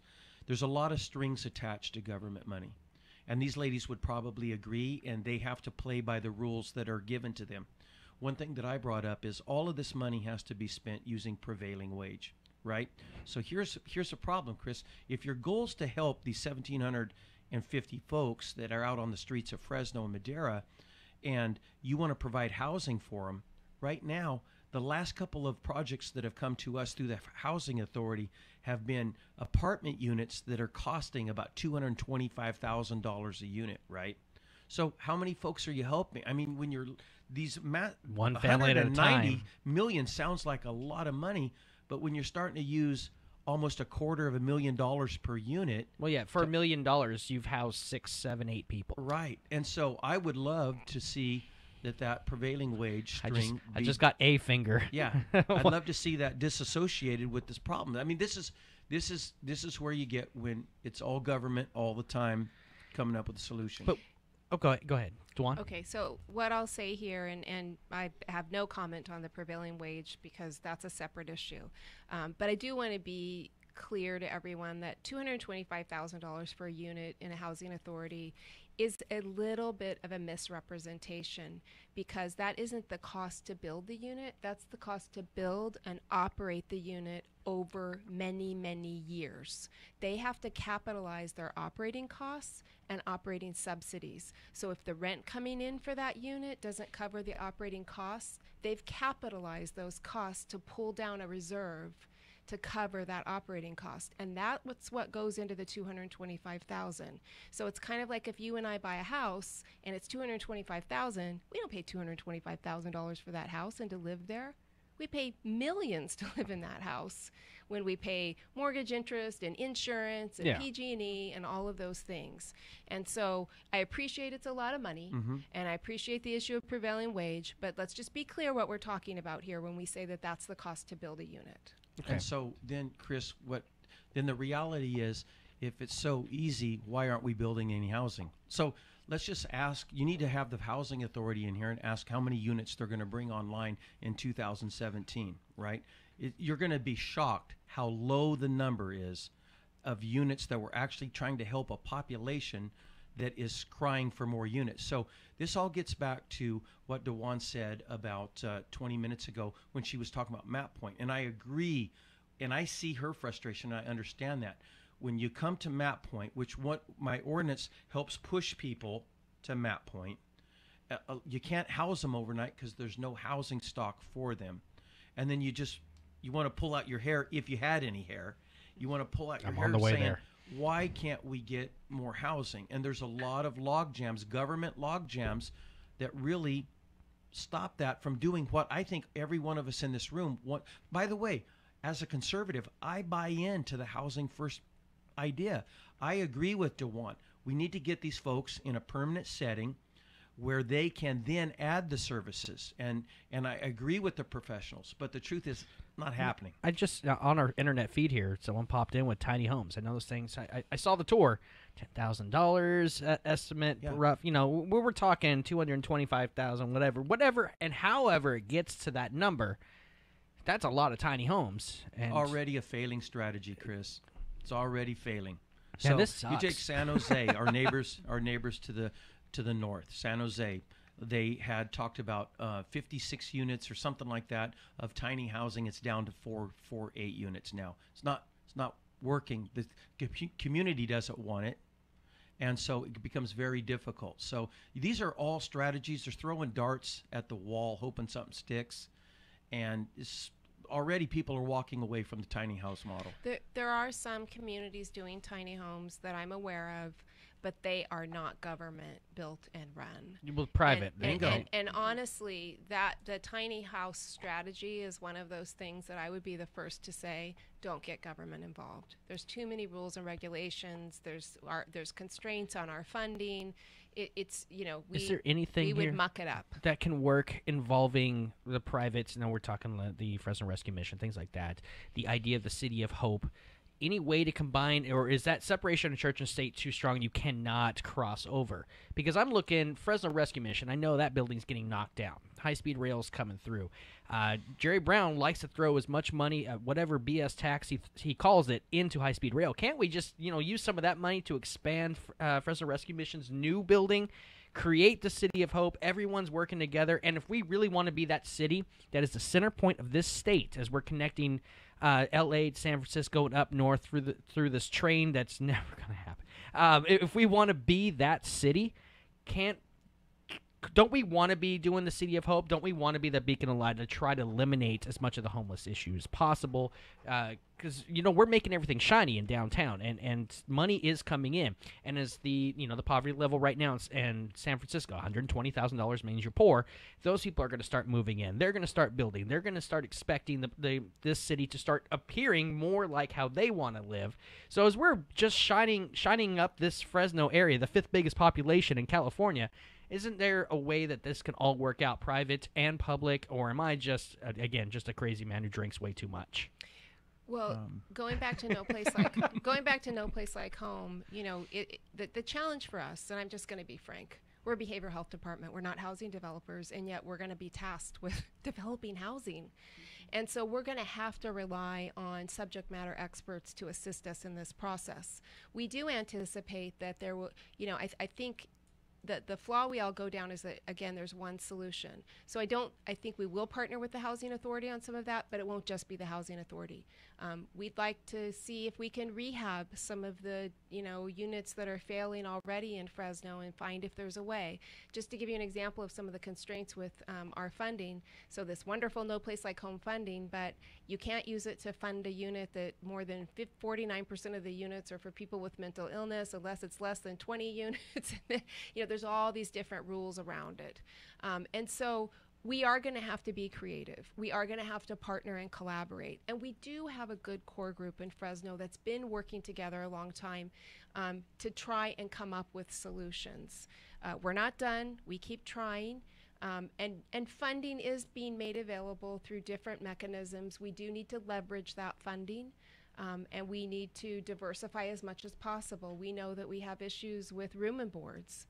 They're not regulated in our community, and we rely on room and boards for a lot of our population. We have to figure out a way to improve the quality of that housing.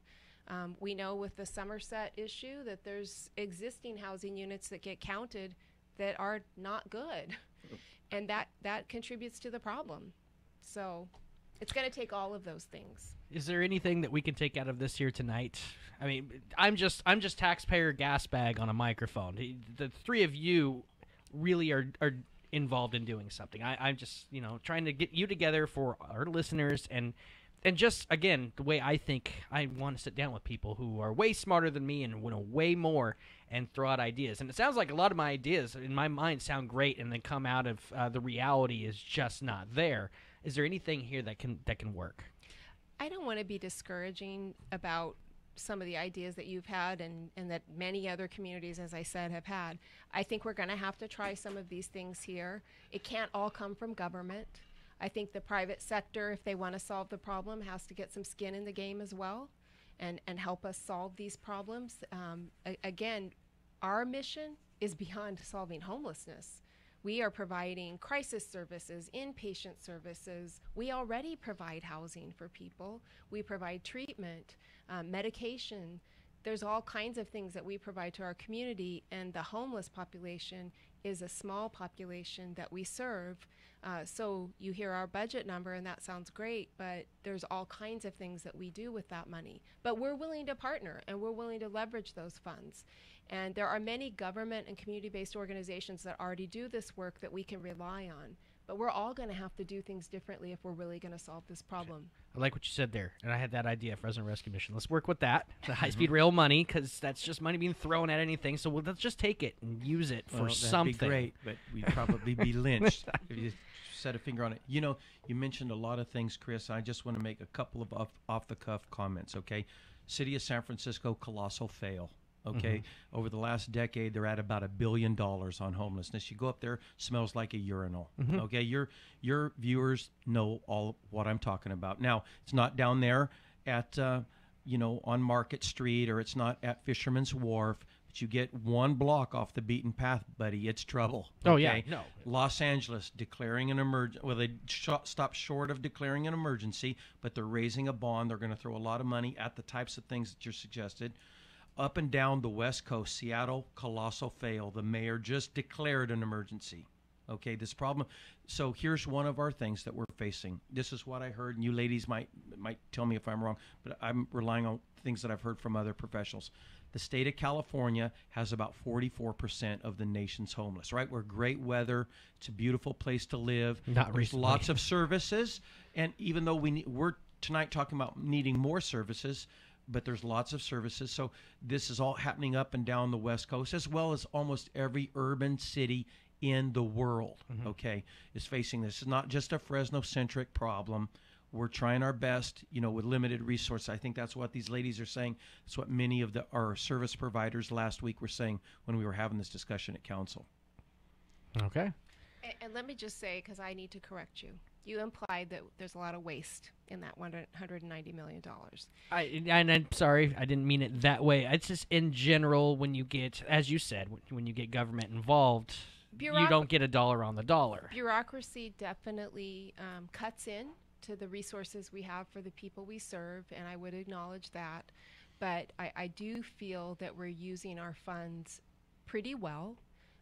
There are more opportunities, and we have some funds we're going to use towards that. But I just needed to correct you. No, I apologize. I'm a loudmouth. I shoot off at the hip sometimes, and I get in trouble. Steve knows, right? Yeah, I hear you. I do the same. I would like to say a couple of other things about my ordinance, okay? And the first thing I'm going to say is really going to probably cause people to go crazy and retweet and Facebook me again. Phone lines are open. 49204. Right, phone lines are open. Let's hear from some of your listeners and viewers. So the truth is, Chris, and I know we're talking about homeless tonight, and we all have empathy for people that are in a tough spot. But really, my ordinance is not about the 1,745 people in the city of Fresno that need this help. That's a secondary. I built some things into my ordinance that I believe can help them, okay, which you've mentioned. But really, it's about the 500,000 people that are crying out, like these business owners that I've heard from. They're saying, don't you guys even know there's a problem? And it's my job to do something about it. Now, I don't actually believe that my no camping ordinance is an end-all to be-all. It's a sliver. It addresses one little group of activities, okay? I feel for these ladies and the others who are frustrated because they wish they could house these people immediately, right? And I wish they could too. But I can't do that. Now, city, just so your viewers know, and this is what I meant when I made some comments from the dais about the county of Fresno, and I didn't, and I was using that very generically. I think you guys are doing great. But the thing is, the city of Fresno has no money essentially to throw at this problem. We were really glad to scrape together $500,000 to bring forth the hero team, be a part of that effort, okay? But the money that you're talking about, what we really need is your viewers to come up with the $10 million. That would be really fantastic. Well, hold on. Yeah. I'm not making any money here. Right. Let's I hear you. And so you're in the same spot that we're Yeah. in. You know, limited resources, and yet you have a problem. You have to address it. So, I also wanted to say, because there's been some misconception about the ordinance, it's not a sweep of the homeless. Okay, nobody's starting at the San Joaquin River, although we have a lot of problems on the San Joaquin River. Nobody's starting at the San Joaquin River and moving across town arm in arm, removing all the homeless. That's not what this ordinance is about. It's about a tool that can be employed in certain cases where it's almost a last-ditch effort to do something about a problem. Okay, so you didn't create an ordinance that would put people in the black outfits and turn everyone to Soylent Green? No, exactly. Right. Internet goes crazy with you. But even saying that, I have to admit, and I said this from the dais last week, and it was not my intention, but we probably caught some of our partners, and I'm not referring to the ladies here tonight, but we probably caught some of our partners flat-footed, right? And they're kind of repelled by my ordinance. I get it. They're very worried that we don't have beds for folks, that we don't have all the services ready right now for the folks. I want to let these people that believe that know that this is not a sweep. I don't see like we're going to bring 250 people to your doorstep and you have to do something about it, and don't look at us. We just brought them here. I don't think that's really part gonna of happen. Tonight. And again, the reason why I chose specifically who I wanted to bring in is there a conversation to be had here? And from my dumb side of stuff, simplifying things, you're the teams that would have the answers. And we do have a caller. Let's hope this goes well. Hello, you're on with hashtag DDP Live. Hi, I had a question for a kind of a follow-up for one of the ladies. Yes. I was wondering, she mentioned that she wanted to see the private parties step up, and I wanted to know what she would like the private sector to do. Well, it's a number of things. When I mentioned about developing housing, and we're not subject matter experts in that, there are subject matter experts on the private side. Investing in affordable housing, particularly housing for people who were formerly homeless or with mental illness, is not always a positive business investment. And so getting the private side to come up with creative ideas or leveraging funding, using some of the tax credits and such, is one way that I think there could be private side involvement. There are different faith-based groups and such that I know are doing work, and we're looking for opportunities to collaborate and leverage with those groups, and that's the kind of thing I'm talking about. That answer your question? Yeah, has there been any interest from, local developers, the Granvilles, Bonadellis, that kind of folks to get involved in this area? They haven't approached me. I've talked to some of the developers in town at different times, primarily when I first took this position, to understand what resources might be available out there. The funding that we're going to be getting is coming in about a year or so, and so those are conversations that we hope to have over the coming months. Steve has something to jump in with. Yeah, and I would say that in reality, a lot of the solution is coming from private donations. Okay, so I don't want to say we do need more, and I have no problem joining these ladies and calling for more help from the private sector, but we have a very generous community. Okay, and a lot of people are volunteering their time, as just like the point in time count that Karen had mentioned. A lot of people are spending their whole weekend out helping, and then throughout the year, a lot of people are giving money. And there's a lot of groups we haven't even named tonight who are doing fantastic things in the city of Fresno. And so there's a lot of private involvement already. And I do know that there are private developers that are interested in helping. So they've got to find the right pathway, and they probably are thinking, how can we get the most bang for our buck and help the most number of people. And I know that they're on the sidelines really mulling this over, and a lot of them have called me in the last week and said, great conversation, we're going to find a way of getting involved. And so we're keeping our fingers crossed. All right. Any other questions? Excellent, thank you. All right, thank you for the call. Now we're going to have to wrap this up here soon. I know we were going to take a break and everything, but I just kind of ran with it. Karen, you were dying to say something. I was. So just to piggyback onto the idea of the collaboration, many models for the private sector, it's about that sticks and bricks funding, right? Building that actual, the structure, the stick and the brick. And I really appreciate that DeJuan is guiding this department to start thinking about the strategy. We've talked a lot tonight about obtaining housing, but there is a whole other show here talking about how we sustain housing. When you move an individual with a serious mental illness into housing, while it helps in their recovery, it does not take away the signs and symptoms of their mental illness. And so part of our strategy, and to be really successful, to not only move people into housing to check the box that we're reducing our homelessness, but it's really about also providing those on-site and those supportive services so people can be successful in that housing and then eventually be able to move into other housing that maybe doesn't have that level of support. So we're creating a true continuum. So I just bring that up because that's a piece that sometimes is more difficult to identify with the funding. It ties into the cost per unit. It's not just the stick and the brick, but it's the support that actually helps that tenant be successful. Okay. Anything to add here to close up? Look, this is a show I think we could sit here for the next 24 hours, right? And then Surely. also be at the same exact spot. Obviously it's a frustrating issue. I'd like to say, Steve, please keep going on the videos, but let's work together, come up with this idea, because if your videos can get that much interest just by standing outside water pouring somewhere, maybe we can get that 10 million. You got it much easier than anything I can do here. And obviously it sounds like there needs to be some working together. Plus, apparently, the Housing Authority needs to be getting involved in this as well. These are things that from the radio idiot here that just puts together a show, I have no idea. And I love doing these because it's a learning experience for me every single time I get a guest like Steve or you ladies in here, the Margaret Mims of the world.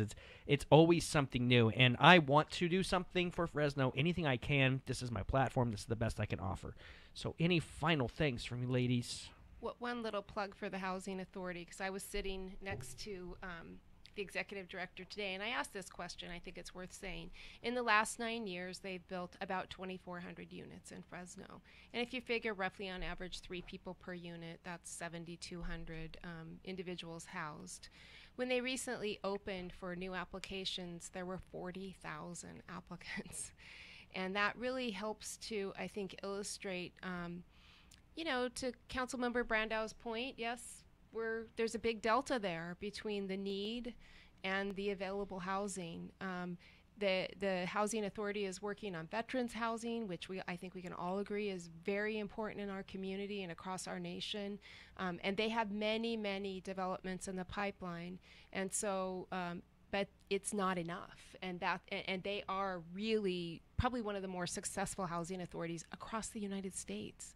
And so if that's not enough, we can't keep doing the same thing and expecting different results. There has to be different models tried and additional housing units built in our community. And let me emphasize, affordable housing, not just for the population we serve.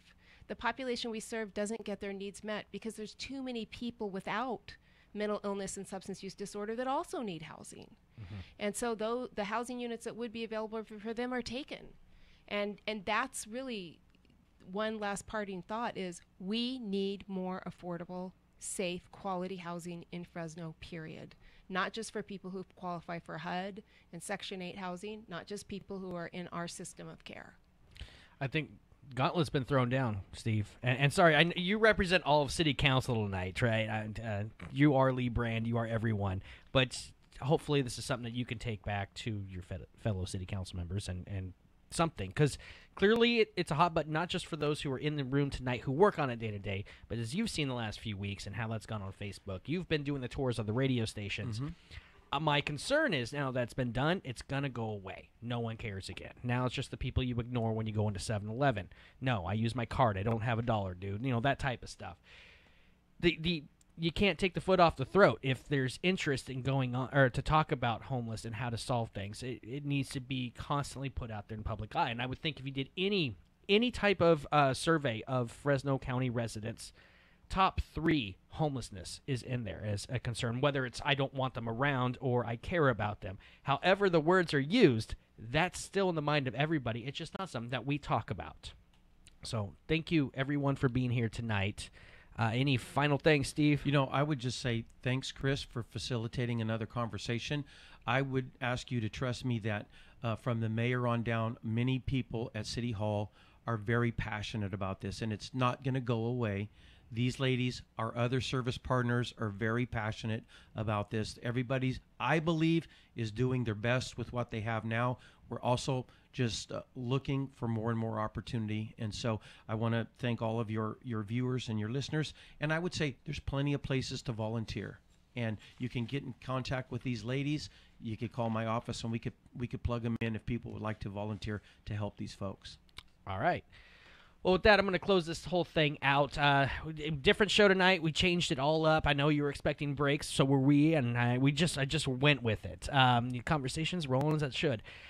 This is not exactly how the show's always going to go here. Of course, next week we got Ken Lewis coming in, the comedian. We're going to get some laughs as the show that you guys, I know a lot of times, have expected from me. And more and more crazy, as I've just talked. Apparently, Corey Feldman is going to be in the studio here in about a month. So, I'm bringing the crazy from Hollywood all the way here, and I'll bring all of you back. We can talk to him about his views on stuff. There were things to give away, and there still are. So you can hit me up, 492-0450. Tickets to go see the Good, the Bad, the Ugly, September 8th, and also Brick Madness, September 9th. I have that, so hit me up. And with that, this is Dowdy saying for everyone in the room, word.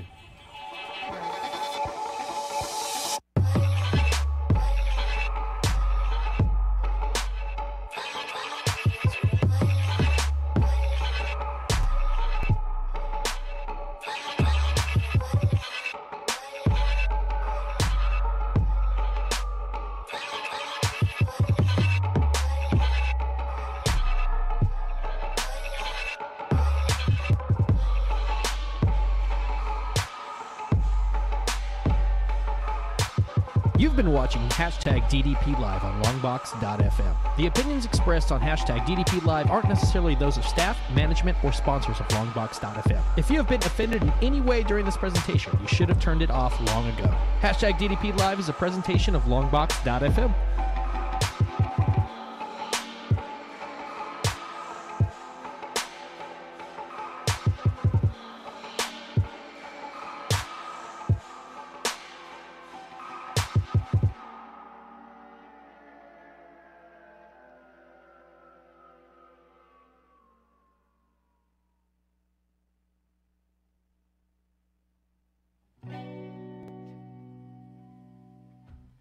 Baby, I thought I was doing just fine in the dark, but it takes more than just being so high to be a star, and I know that I did some things so bad to you. You can't be happy with nothing to lose. I don't think that I deserve to sing the blues. Na na na na na.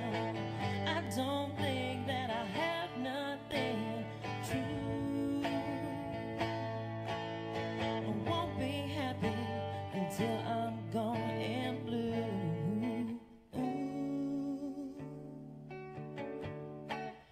Maybe next time gonna get it right, maybe today. Gather all my demons, gonna call them all by their names. Into the forest with a naked heart bleeding, I shed my skin cause I know I don't need it. Look real deep for a pathway back to me. Na na na na na. I come so clean, I wash my memory. Hey,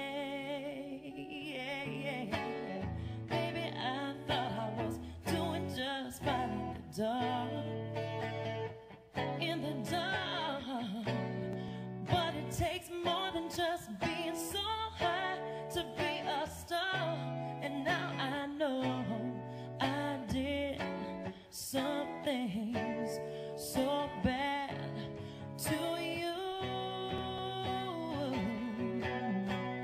When you got nothing, then you got nothing to lose. And I don't think that I deserve to sing the blues. Na, na, na, na, na. When you got nothing, you got nothing to lose. Na, na, na, na, na, na.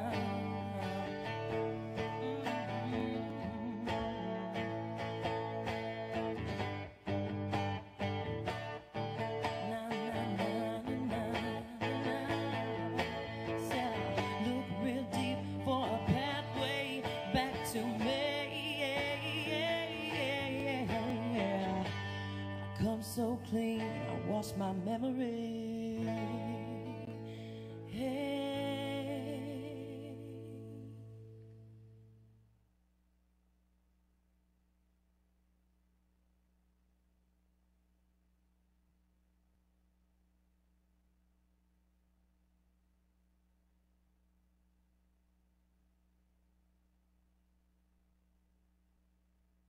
You like it? We thank you. Hit us up on Facebook by heading over to facebook.com/longbox.fm. And you like us, we like you more. Facebook.com/longbox.fm.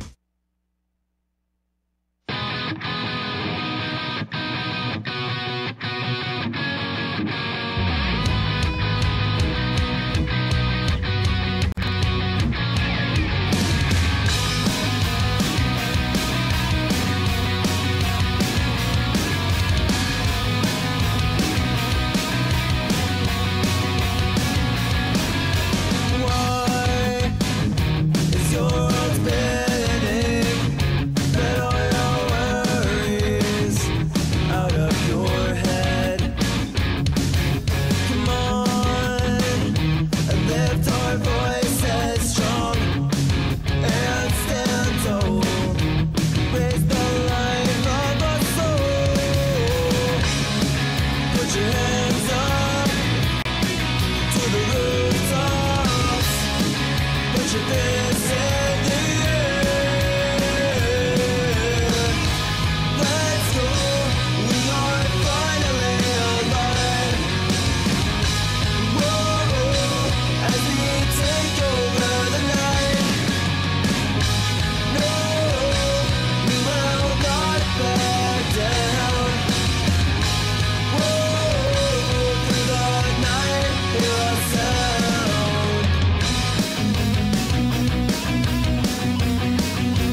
Whether you're sitting in a room all alone or hanging out with a room of friends, we want you to talk to us. Hit us up at Longbox.FM by calling our hotline at 559-492-0450. And when your friends ask you who you're talking to on the phone, just tell them the guys at Longbox. So give us a call and we'll talk back. We're Longbox.FM.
to tear the roof off. Just kick your shoes off, dance while the beat knocks. Rock steady non-stop. We got to learn to keep the vibe alive and elevated. Smoking good herb, getting faded. Tear the roof off, just kick your shoes off. Dance while the beat knocks. Rock steady non-stop. We got to learn to keep the vibe alive and elevated. Smoking good herb, getting faded. Oh, the mood and rhythm was right for me. Oh, yeah. Good vibes, just right. We gon' party to the end of the night.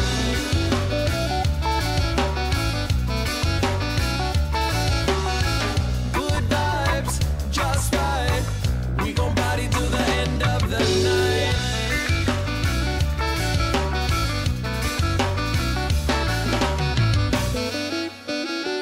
We came in here to make our voice known. We call the stage home. Bass make me drop low. This is what we came for. We got to learn to keep the vibe alive and elevated. Smoking good herb, getting faded. Make our voice known. We call the stage home. Bass make me drop low. This is what we came for. We got to learn to keep the vibe alive and elevated. Smoking good herb, getting faded.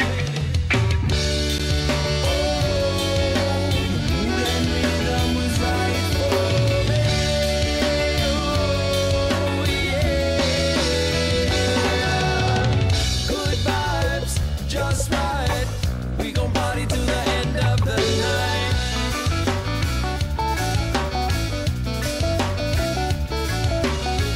Good vibes, just right. We gon' party to the end of the night.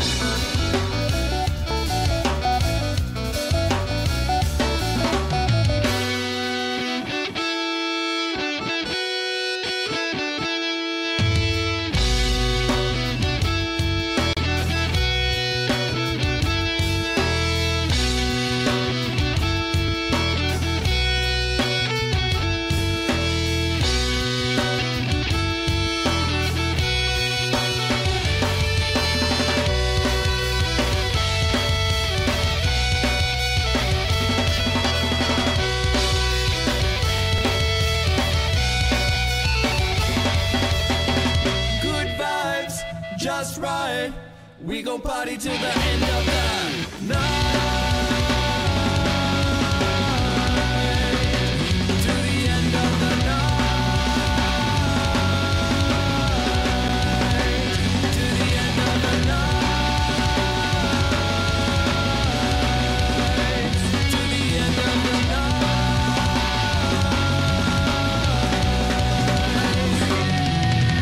Good vibes, just right. We gon' party to the end of the night.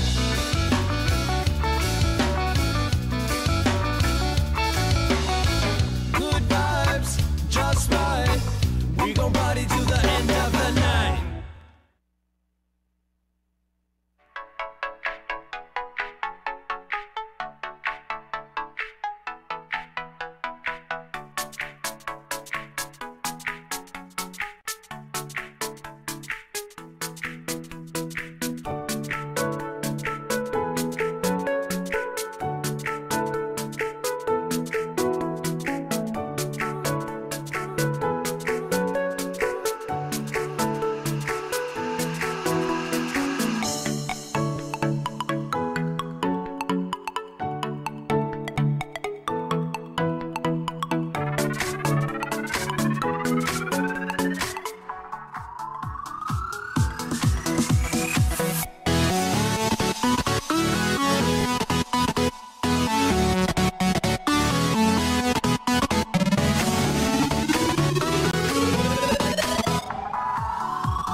I remember when I lost my mind like yesterday was today. Yeah, I'm not fine, just in time. I can't track time. I'm fine, never mind. I'm lying. I'm sorry. I've just lost my mind. Lost my mind.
money shot.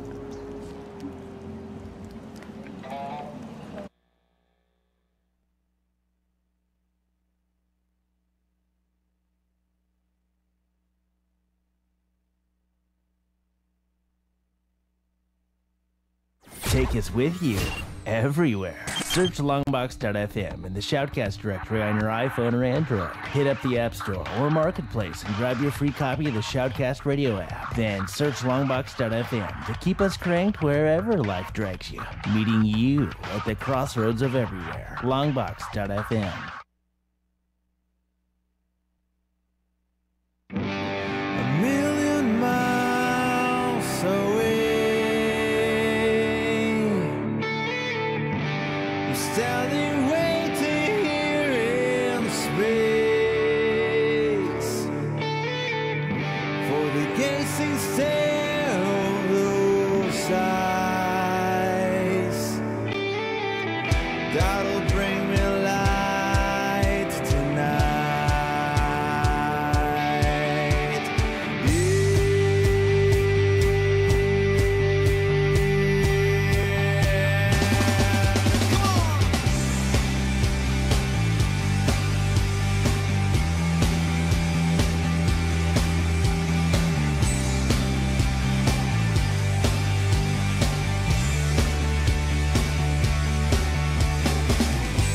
Deceiving lights may fall upon the lonely soul that awaits for her to come tonight and show him charms only she possesses.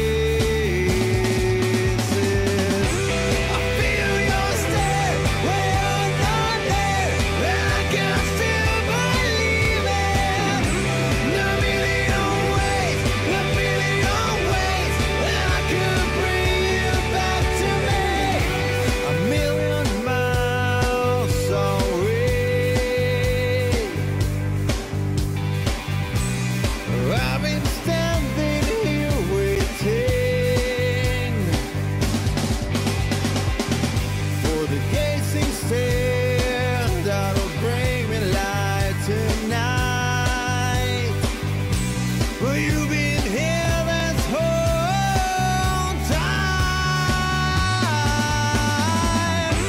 I feel your stare when you're not there, and I can still believe it. The million ways that I could bring you back to me.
Talking across the Central Valley, through cities, and out to the world. This is Longbox.FM. Radio without rules.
like to have a good time.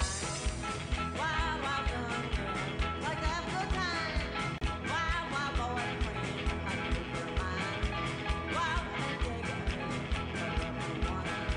Wild and dig it, wild. Do some old things, have my fun. Wild and hoop and holler and yell away. Wild and hoop and holler and yell away. They can scream and break down, but they can't hurt me. Oh, you want me song? Yeah, you rock and roll. Well,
My name is Kahan, and I am the main janitor at Very Social.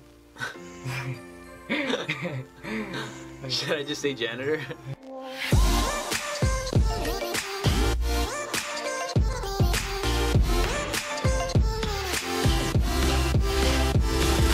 We make Hollywood-style production Super Bowl videos for the cost of like a cup of coffee a day.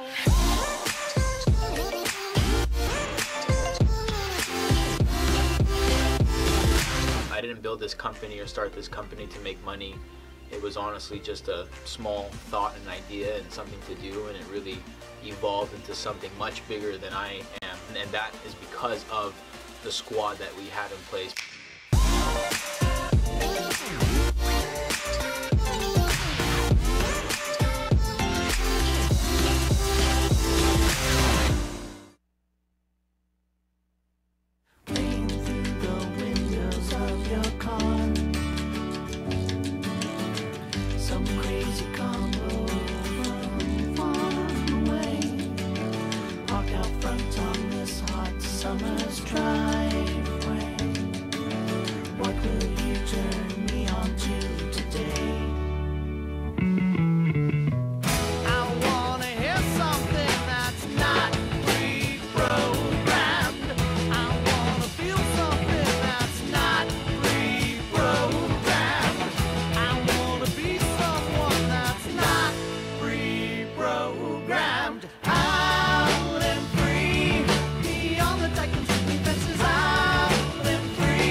I'm glowing, set fire and charge. I'm sitting still, ready to remember. That's terrifying. The judge and I, she's crucified. Everyone should know. I'm running back away. It's what she told me. I'm running back away. She's crushing all of her dreams. She's dreaming of stars and silver screens. She's bleeding. She drank too much. She's throwing out everyone she knows. I'm running back away. It's what she told me. I'm running back away.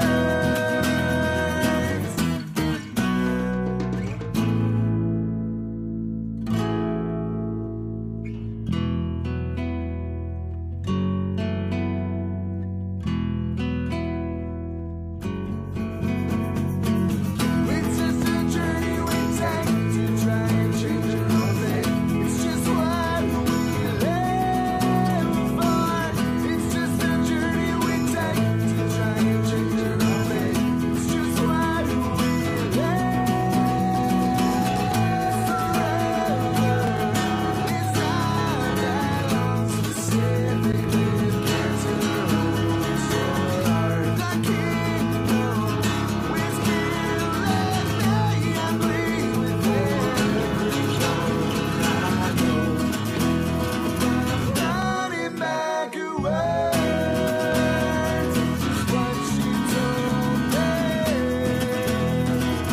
Running back away.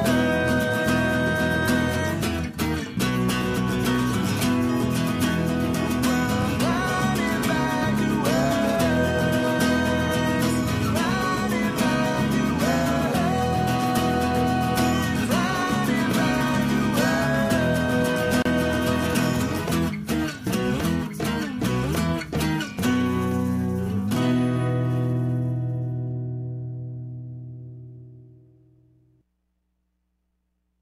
You like it? We thank you. Hit us up on Facebook by heading over to facebook.com/longboxfm. And you like us, we like you more. Facebook.com/longboxfm.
evacuation sequence is commencing now.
Once pool in his brain, soggy patron saint, wandering around keeping his gutters clean.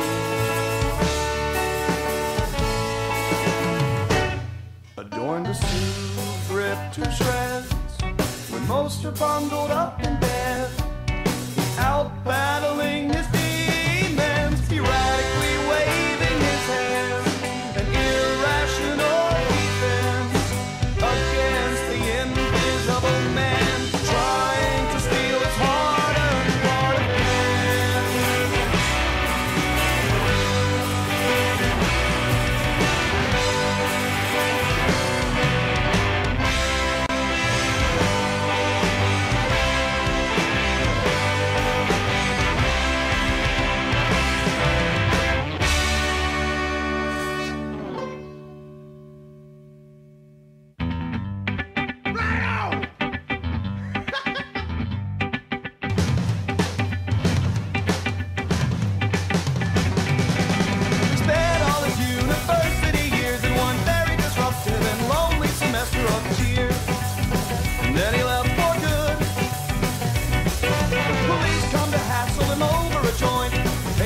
now and then.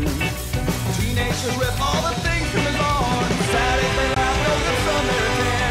Balancing arguments deep in his head. No one could have guessed what he said.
At the pavement, responding that he hates it. Stone must carry solid argument. A sort of jester if you meet him, claims Hollingwood will be calling. It's all a bed he made himself amidst his daydreaming. An ironic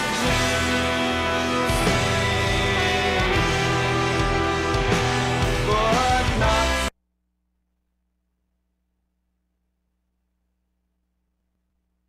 funny.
upside down. You've been running round in circles before you hit the ground, and I found my own way.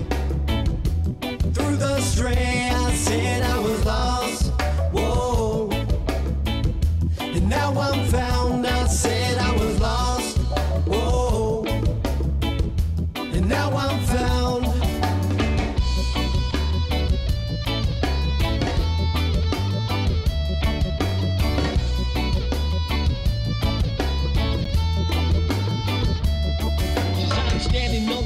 Of a slippery slope, yet I never understand what it means to cope. It's my addiction, yeah, it's like an uphill battle. Got my mind state shaking, just like a rattle. But these days, all I think about is time. Said the reason for a season and how to walk the line. But perfect is not what I'll be. I'm just trying to make it in this life, G. Cause I'm sipping Hennessy straight from the bottle. Got my foot up on the gas and I'm moving full throttle. I've been the fast lane, never gets my mind tamed. Trying to feel this music, no, I'm trying to keep my mind sane. Whoa.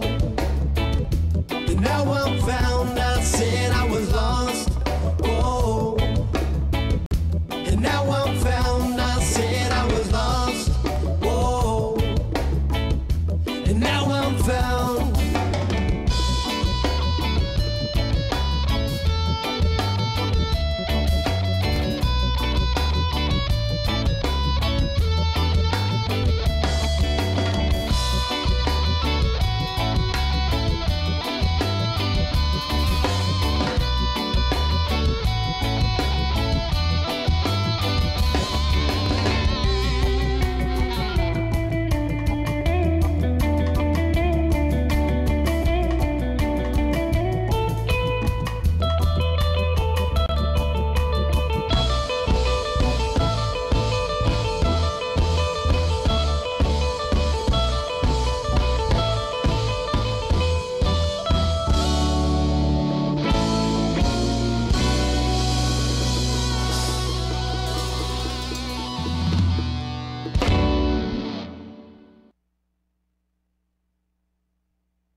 Whether you're sitting in a room all alone or hanging out with a room of friends, we want you to talk to us. Hit us up at Longbox.FM by calling our hotline at 559-492-0450. And when your friends ask you who you're talking to on the phone, just tell them the guys at Longbox. So give us a call and we'll talk back. We're Longbox.FM.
It's the one thing in the Central Valley that iPhones and Droids can agree upon. Longbox.FM just rocks.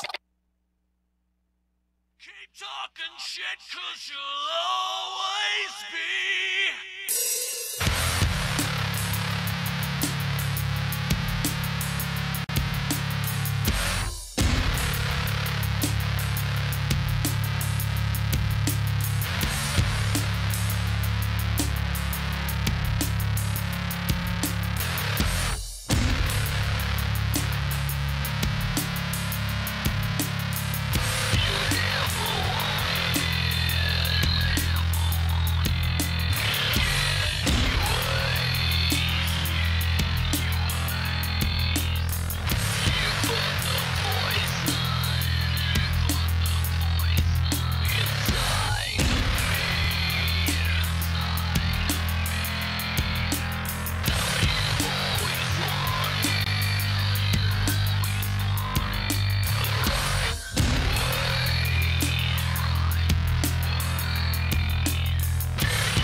Longbox is with you everywhere. Search Longbox.FM in the Shoutcast directory on your iPhone or Android. Hit up the App Store or Marketplace and grab your free copy of the Shoutcast radio app. Then search Longbox.FM to keep us cranked wherever life drags you.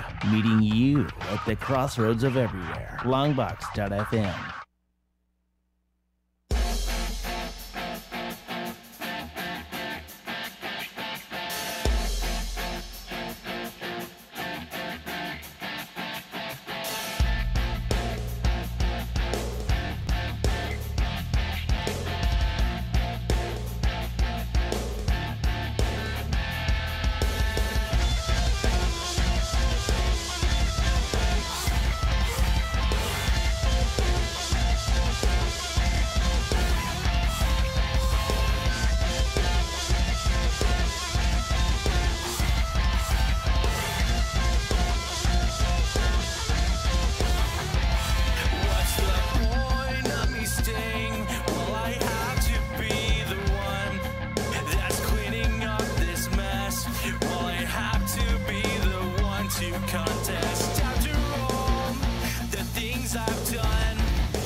Visalia, Modesto, rocking the Central Valley and beyond. This is Longbox.FM.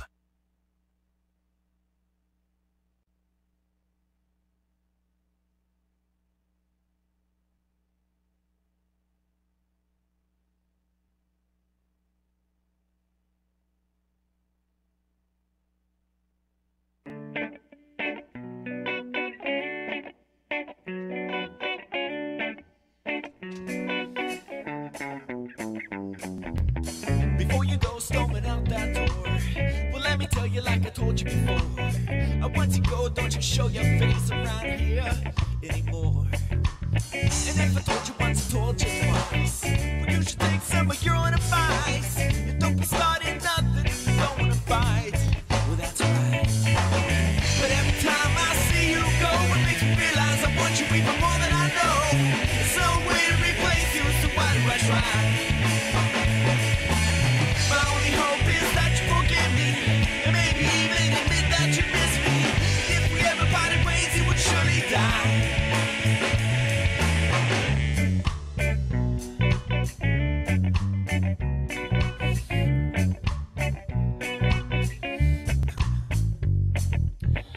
Such a sucker for your pretty face, and what I wouldn't do for your embrace. The magic that you work with your hands, so not the easy attention of any man. But I'm a sucker like I said before. I keep forgetting you're a two-timing whore that leaves my heart broken and bruised. It makes me feel so lonely, lost. But every time I see you go, it makes me realize I want you even more than I know. There's no way to replace you, so why do I try? My only hope is that you forgive me, and maybe even admit that you miss me. If we ever parted ways, you would surely die. You said you never loved me until I went away. You said you never loved me.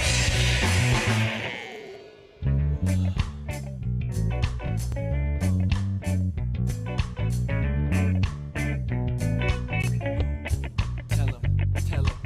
So here we go, this here's the kind of flow I like to keep it rocking to when I'm bringing it both to show. But now I know that maybe someday she will done me for good, but until that day is here, she'll be up to no good. So give me the beat back, it's no time to relax, because the minute that I do, it'll be my ass for the max. And so I ask each and every one of you, you ever been in the position that I'm in? Well, let me see your hands. Well, every time I see you go, it makes me realize I want you even more than I know.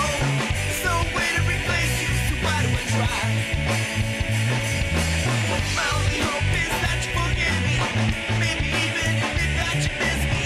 If we ever parted ways, you would surely die.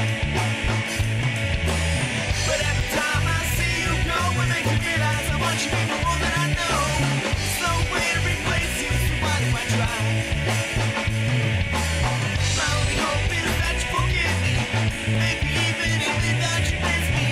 If we ever parted ways, you would surely die. You said you never loved me until I went away. You said you never loved me. Oh.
But we are faking, evil is making it.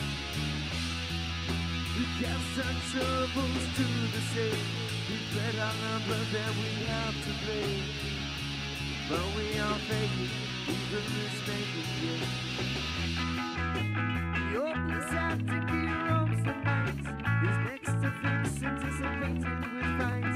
Desperately he longs to be free, but he can let it.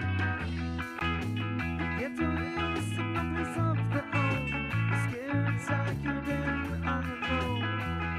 The future in hand, will they stand to be the man? We cast our troubles to the sea. We let our love that we have.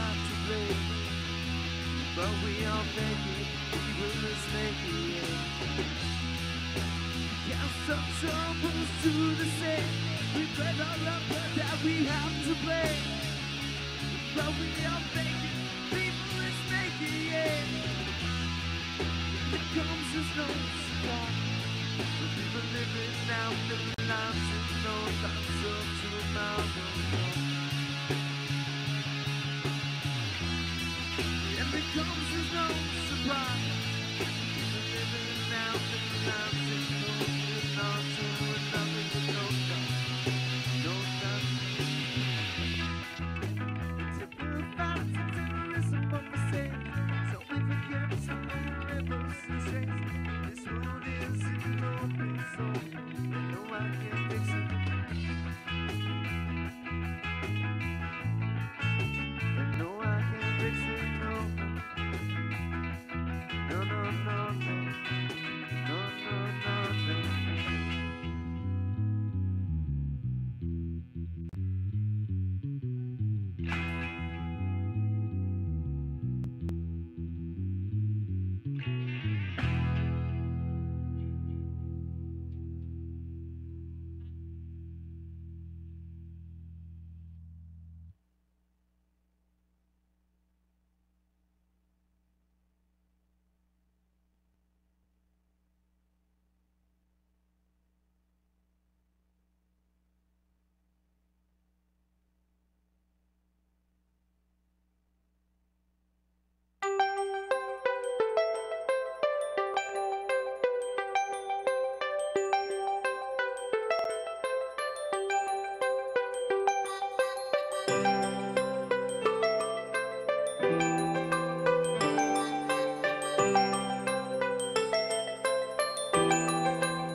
You hold me up to knock me down.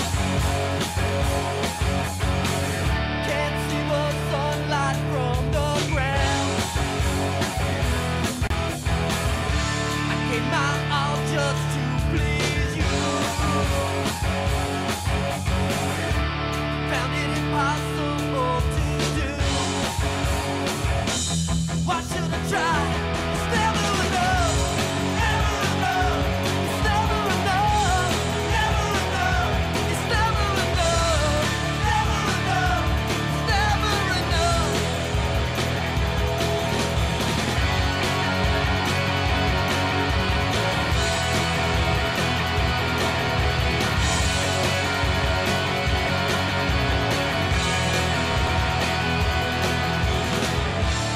I'm a king without a crown. So many times you knocked me down. I gave my all just to please you. Found it impossible to do. Why should I try? It's never enough. Never enough. It's never enough. Never enough.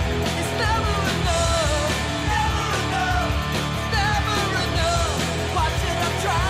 It's never enough. Never enough. It's never enough. Never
tengo viruela. ¿Cómo los voy a borrar?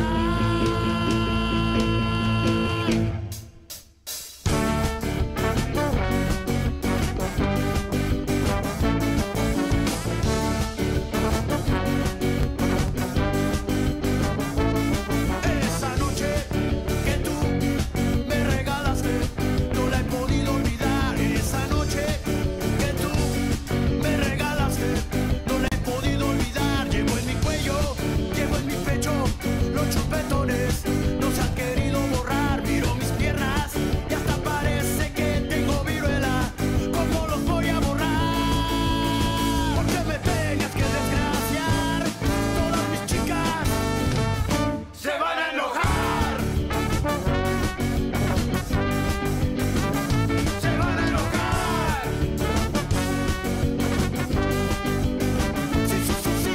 Esa noche que tú me regalaste, no la he podido olvidar. Esa noche que tú me regalaste, no la he podido olvidar. Llevo en mi cuello, llevo en mi pecho los chupetones, no se han querido borrar. Miro mis piernas y hasta parece que tengo viruela.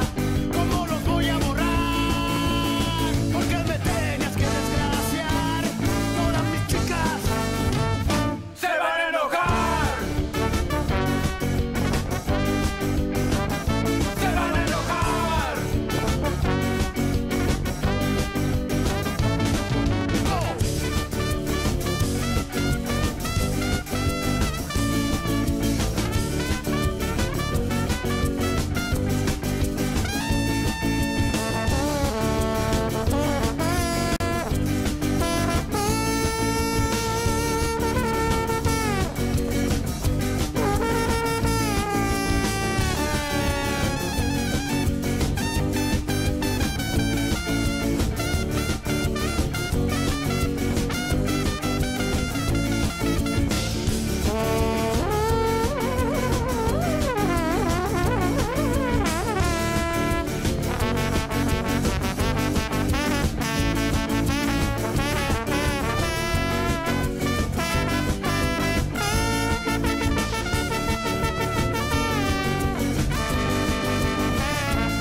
Porque me tenías que desgraciar. Todas mis chicas se van a enojar. Se van a enojar. Sí, sí, sí, sí. Esa noche que tú me regalaste, no la he podido olvidar. Esa noche que tú me regalaste, no la he podido olvidar. Llevo en mi cuello, llevo en mi pecho los chupetones, no se han querido borrar. Miro mis piernas y hasta parece que tengo viruela. ¿Cómo los voy a borrar? Porque me tienes que desgraciar. Todas mis chicas se van a enojar.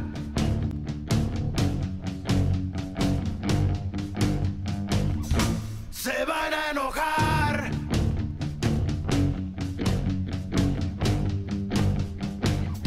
Se van a enojar.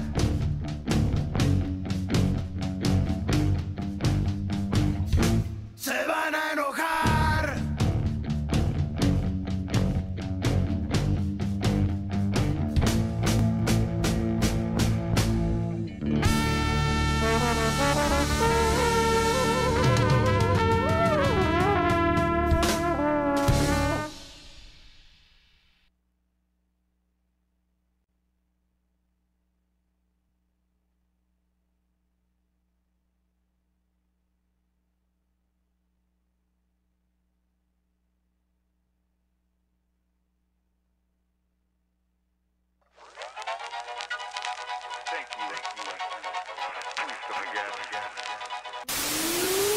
Good evening, ladies and gentlemen. We are tonight's entertainment.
Take us with you everywhere. Search Longbox.FM within the TuneIn directory on your iPhone or Android. Hit up the App Store or Marketplace and grab your free copy of the TuneIn app. Then search Longbox.FM from within TuneIn to keep us cranked wherever you may roam. Meeting you at the crossroads of your mobile lifestyle. Longbox.FM. This may sound a little hokey, but well, I wrote a song and I'd like to make a record of it just for you. Yeah, like maybe you could, is it possible to pick me up at 5?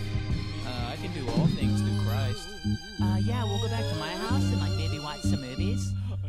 Have you ever heard of Tom Savini? I think. You're gorgeous, you're beautiful. Sometimes I just don't deserve you, but I'ma do my best to keep it moving like it's been moving because you make me feel handsome. You're gorgeous, you're beautiful.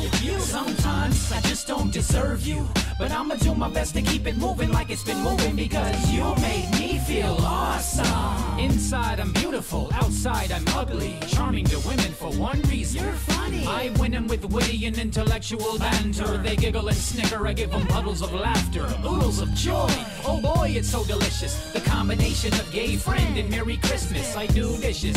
No, really, I wash plates. Come with me to Planet Hair. Man, that sounds great. Wait, let me hold your purse like a G. When we get home, you can put makeup on me. TiVo OC and give me the brush. I'ma wallow in your follicles and develop a crush. Maybe she's born with it, maybe Jamie, but wait. Give it a couple minutes and we'll see if she's fake. That's when the doorbell does the ding-dong dance. Handsome buff man asking for last chance. You're gorgeous, you're beautiful.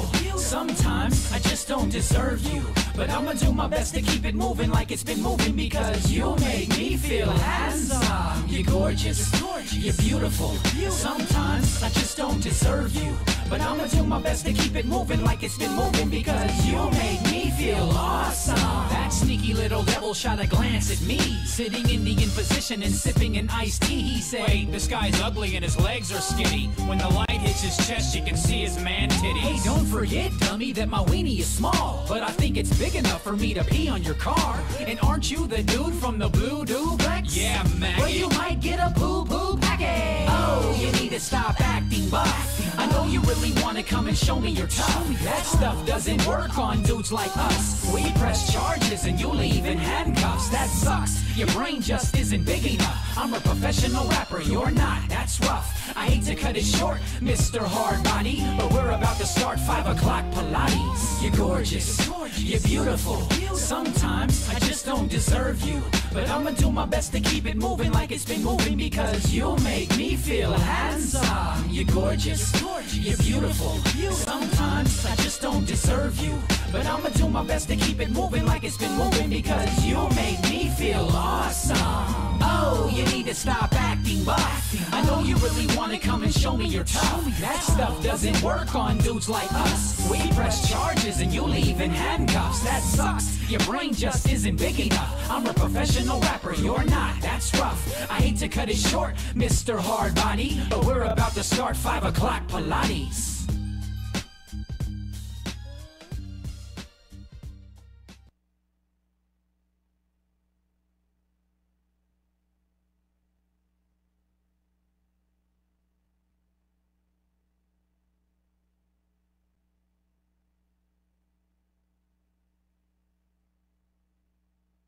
I'm an African explorer. He's an African explorer. Me and Kim G, backpacks empty, keep rolling. Not a solitary clue whether we're coming or going. Knowing that there's no one beside us, it's just the eeriest silence. Our tour guide spied a pride of lions behind us. Where's Kamara? We just might die by tomorrow. Northernmost slopes of Mount Kilimanjaro. No more money to borrow, every road muddy and narrow. Our wheelbarrow full of supplies dried up, and we got more than a fortnight worth of kilometers before we reach the village that houses the beast from Uganda. And you told me that you had seen this thing roaming freely between the base of Nairobi to just east of the Serengeti. And we haven't seen so much as a footprint to track it. We've been doing circles in this bush, getting our fucking ass kicked. Let's load the 50 cal, bypass the base camp. Best to keep it moving, man, recalibrate the game plan. Do what's best for me, what is best for the team. He's an African explorer. I just received a report that Jamie's caravan has arrived near the base of Mount Kilimanjaro. Kimchi and the gang, it looks like they're struggling.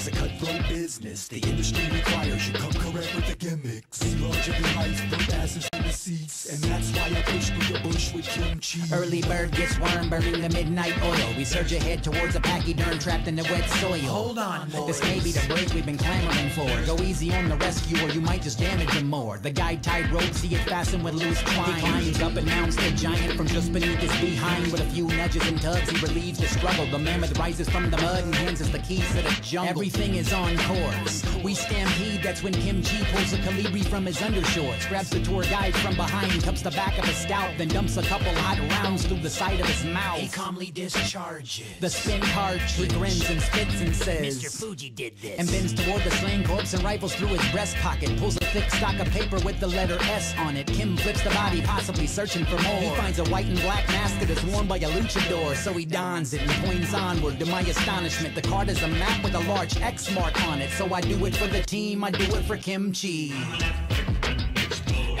Hey, say oh we.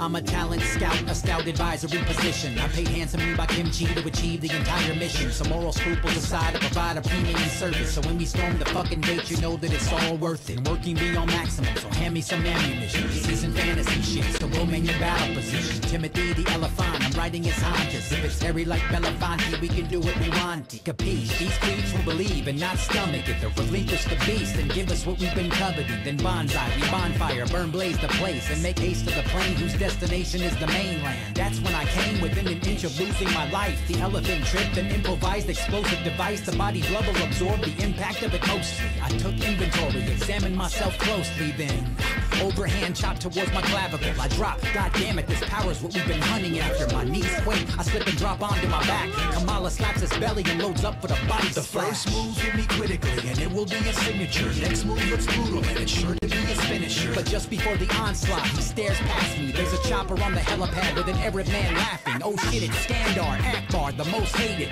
man walking the earth from Devastation Incorporated. We should have anticipated. Wait, goddamn, the letter S is merely a faux pas with the monogram, and now we're both fucked. Grab the time-release water capsules and fill both of them up. This is business, boys. Let us leave this fucking jungle and you'll both live to meet us inside of the squared circle. So we did just that in the wilds of Uganda. And there you have the story on how we lost Kamala. Hi, I'm Kahan from Very Social, and we are quality, edgy, innovative, creative, amazing, unique, exceptional, butterfly, sleek, hip, smoky, innovative, creative, modern, good-natured, friendly. At Very Social, our primary focus is making sure that businesses can grow, and we provide the opportunity for individuals and like-minded creative people to have a place to be themselves. I'm just kidding. No, that just means I'm made of trash. Why are attracted to trash? How are you, my friend? We making the video for you. Give me Jeremy Clyde to go and throw him off a cliff. At Very Social, it's more than just a job. It's more than just a company. It's more than just a business. It's about a lifestyle, a culture, and the future of media.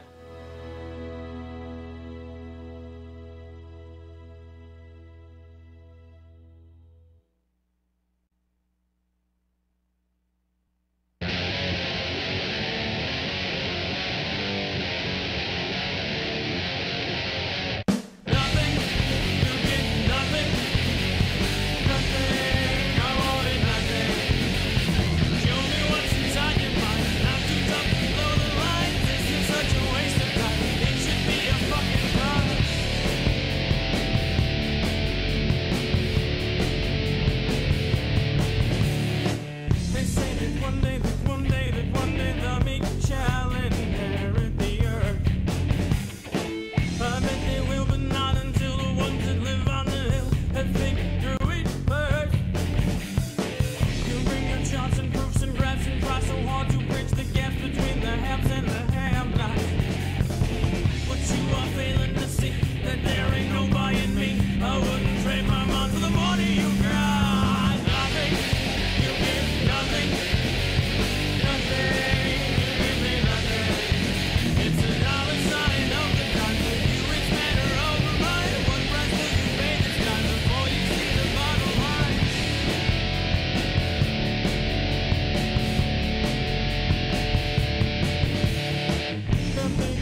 deity is taking you home.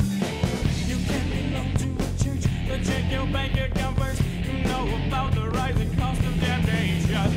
Just 10% should be sweet, and just a morning a week is all you need to get your drive to salvation. Nothing, you get nothing. Nothing, you get nothing. It's a dollar sign of the time. Do what's matter over mine. What price are you paying this time before you see the bottom line? Does she ever cross your mind? This shit is for real, it's right. Will you ever realize everything isn't fine?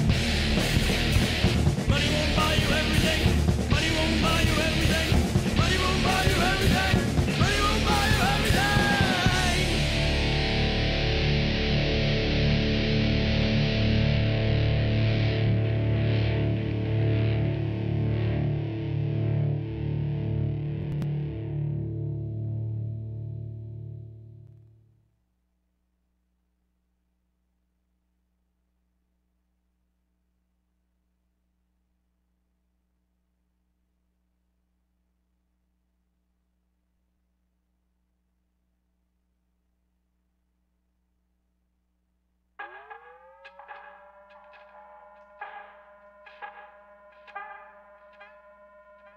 Started with one mic, one time we can cut the highs. So we do no lows, nothing but a few K straight on my flow. Now we're up to 2, so to the loudest Carter crew. Gonna throw shit down, straight from the roof, stay hot to you in you too. Are you gonna be down forever? Either drop with the basket or drop with the casket, cause what's forever? 1 to 10, see how we multiply. All the shows will ride and die tonight, tonight we're getting live to live like we live. It's not a skit, it's what we share out with the grin and cloud of mastery. Do themselves with the prices of the masterpieces. Oh Jesus, they don't believe us, Don't you stand still and act like you receive us. All I gotta say is get it down with us.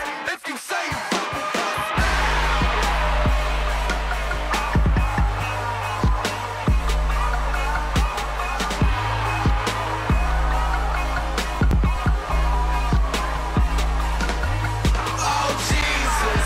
Oh Jesus, they don't believe us, Don't you stand still and act like you receive us. All I gotta say is get it down with us. If you say you fuck with us now, if you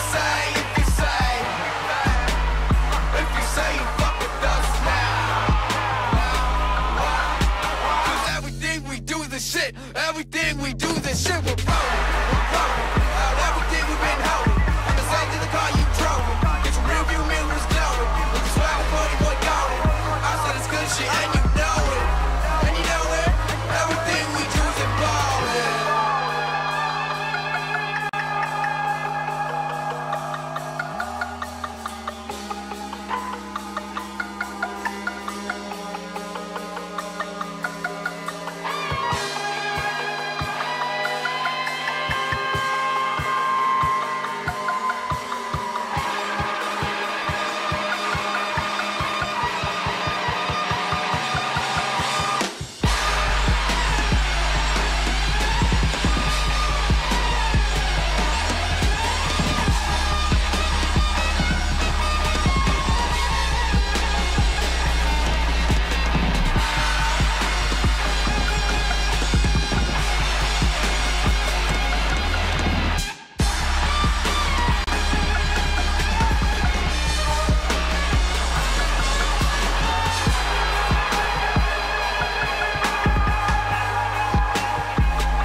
shit, and you know it,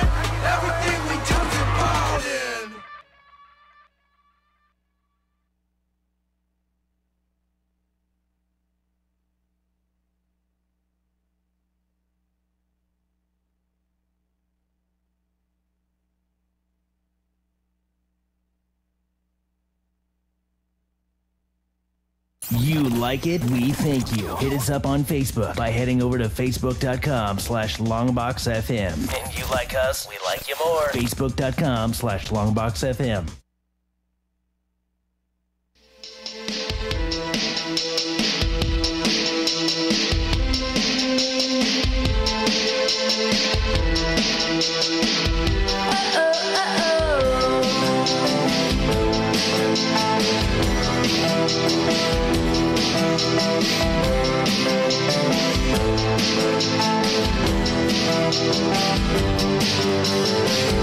I thought I saw myself today. I asked her to come out and play. I traveled to another time, so I could make the moment mine.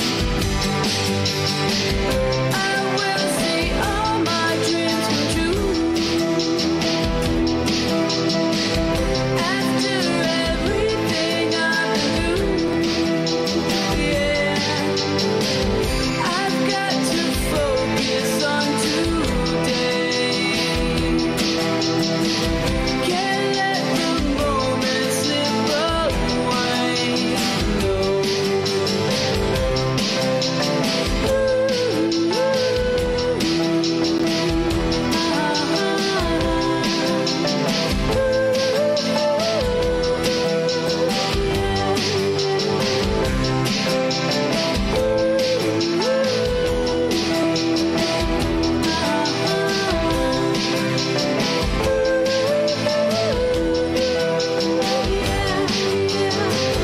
I know that I will be just fine if I could just let go of my some nebulistic frame of mind. Cannot go through this last night.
Radio without rules, just rocks. Longbox.FM.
citizen parole.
Don't count your days,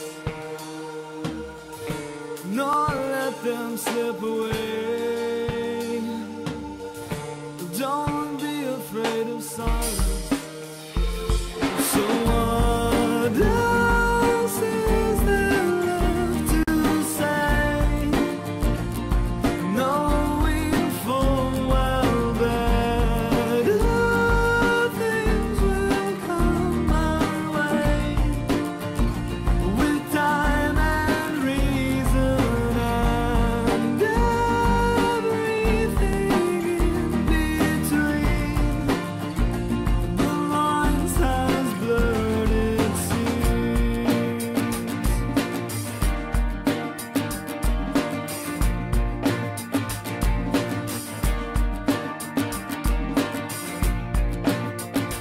You'll be fine. You'll be alright. You'll be fine.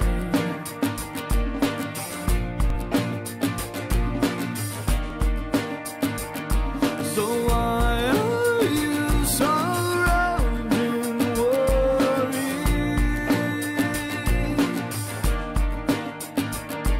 And why are you still clouded with consciousness? You'll be fine. You will be alright. Don't count your days, nor let them slip away.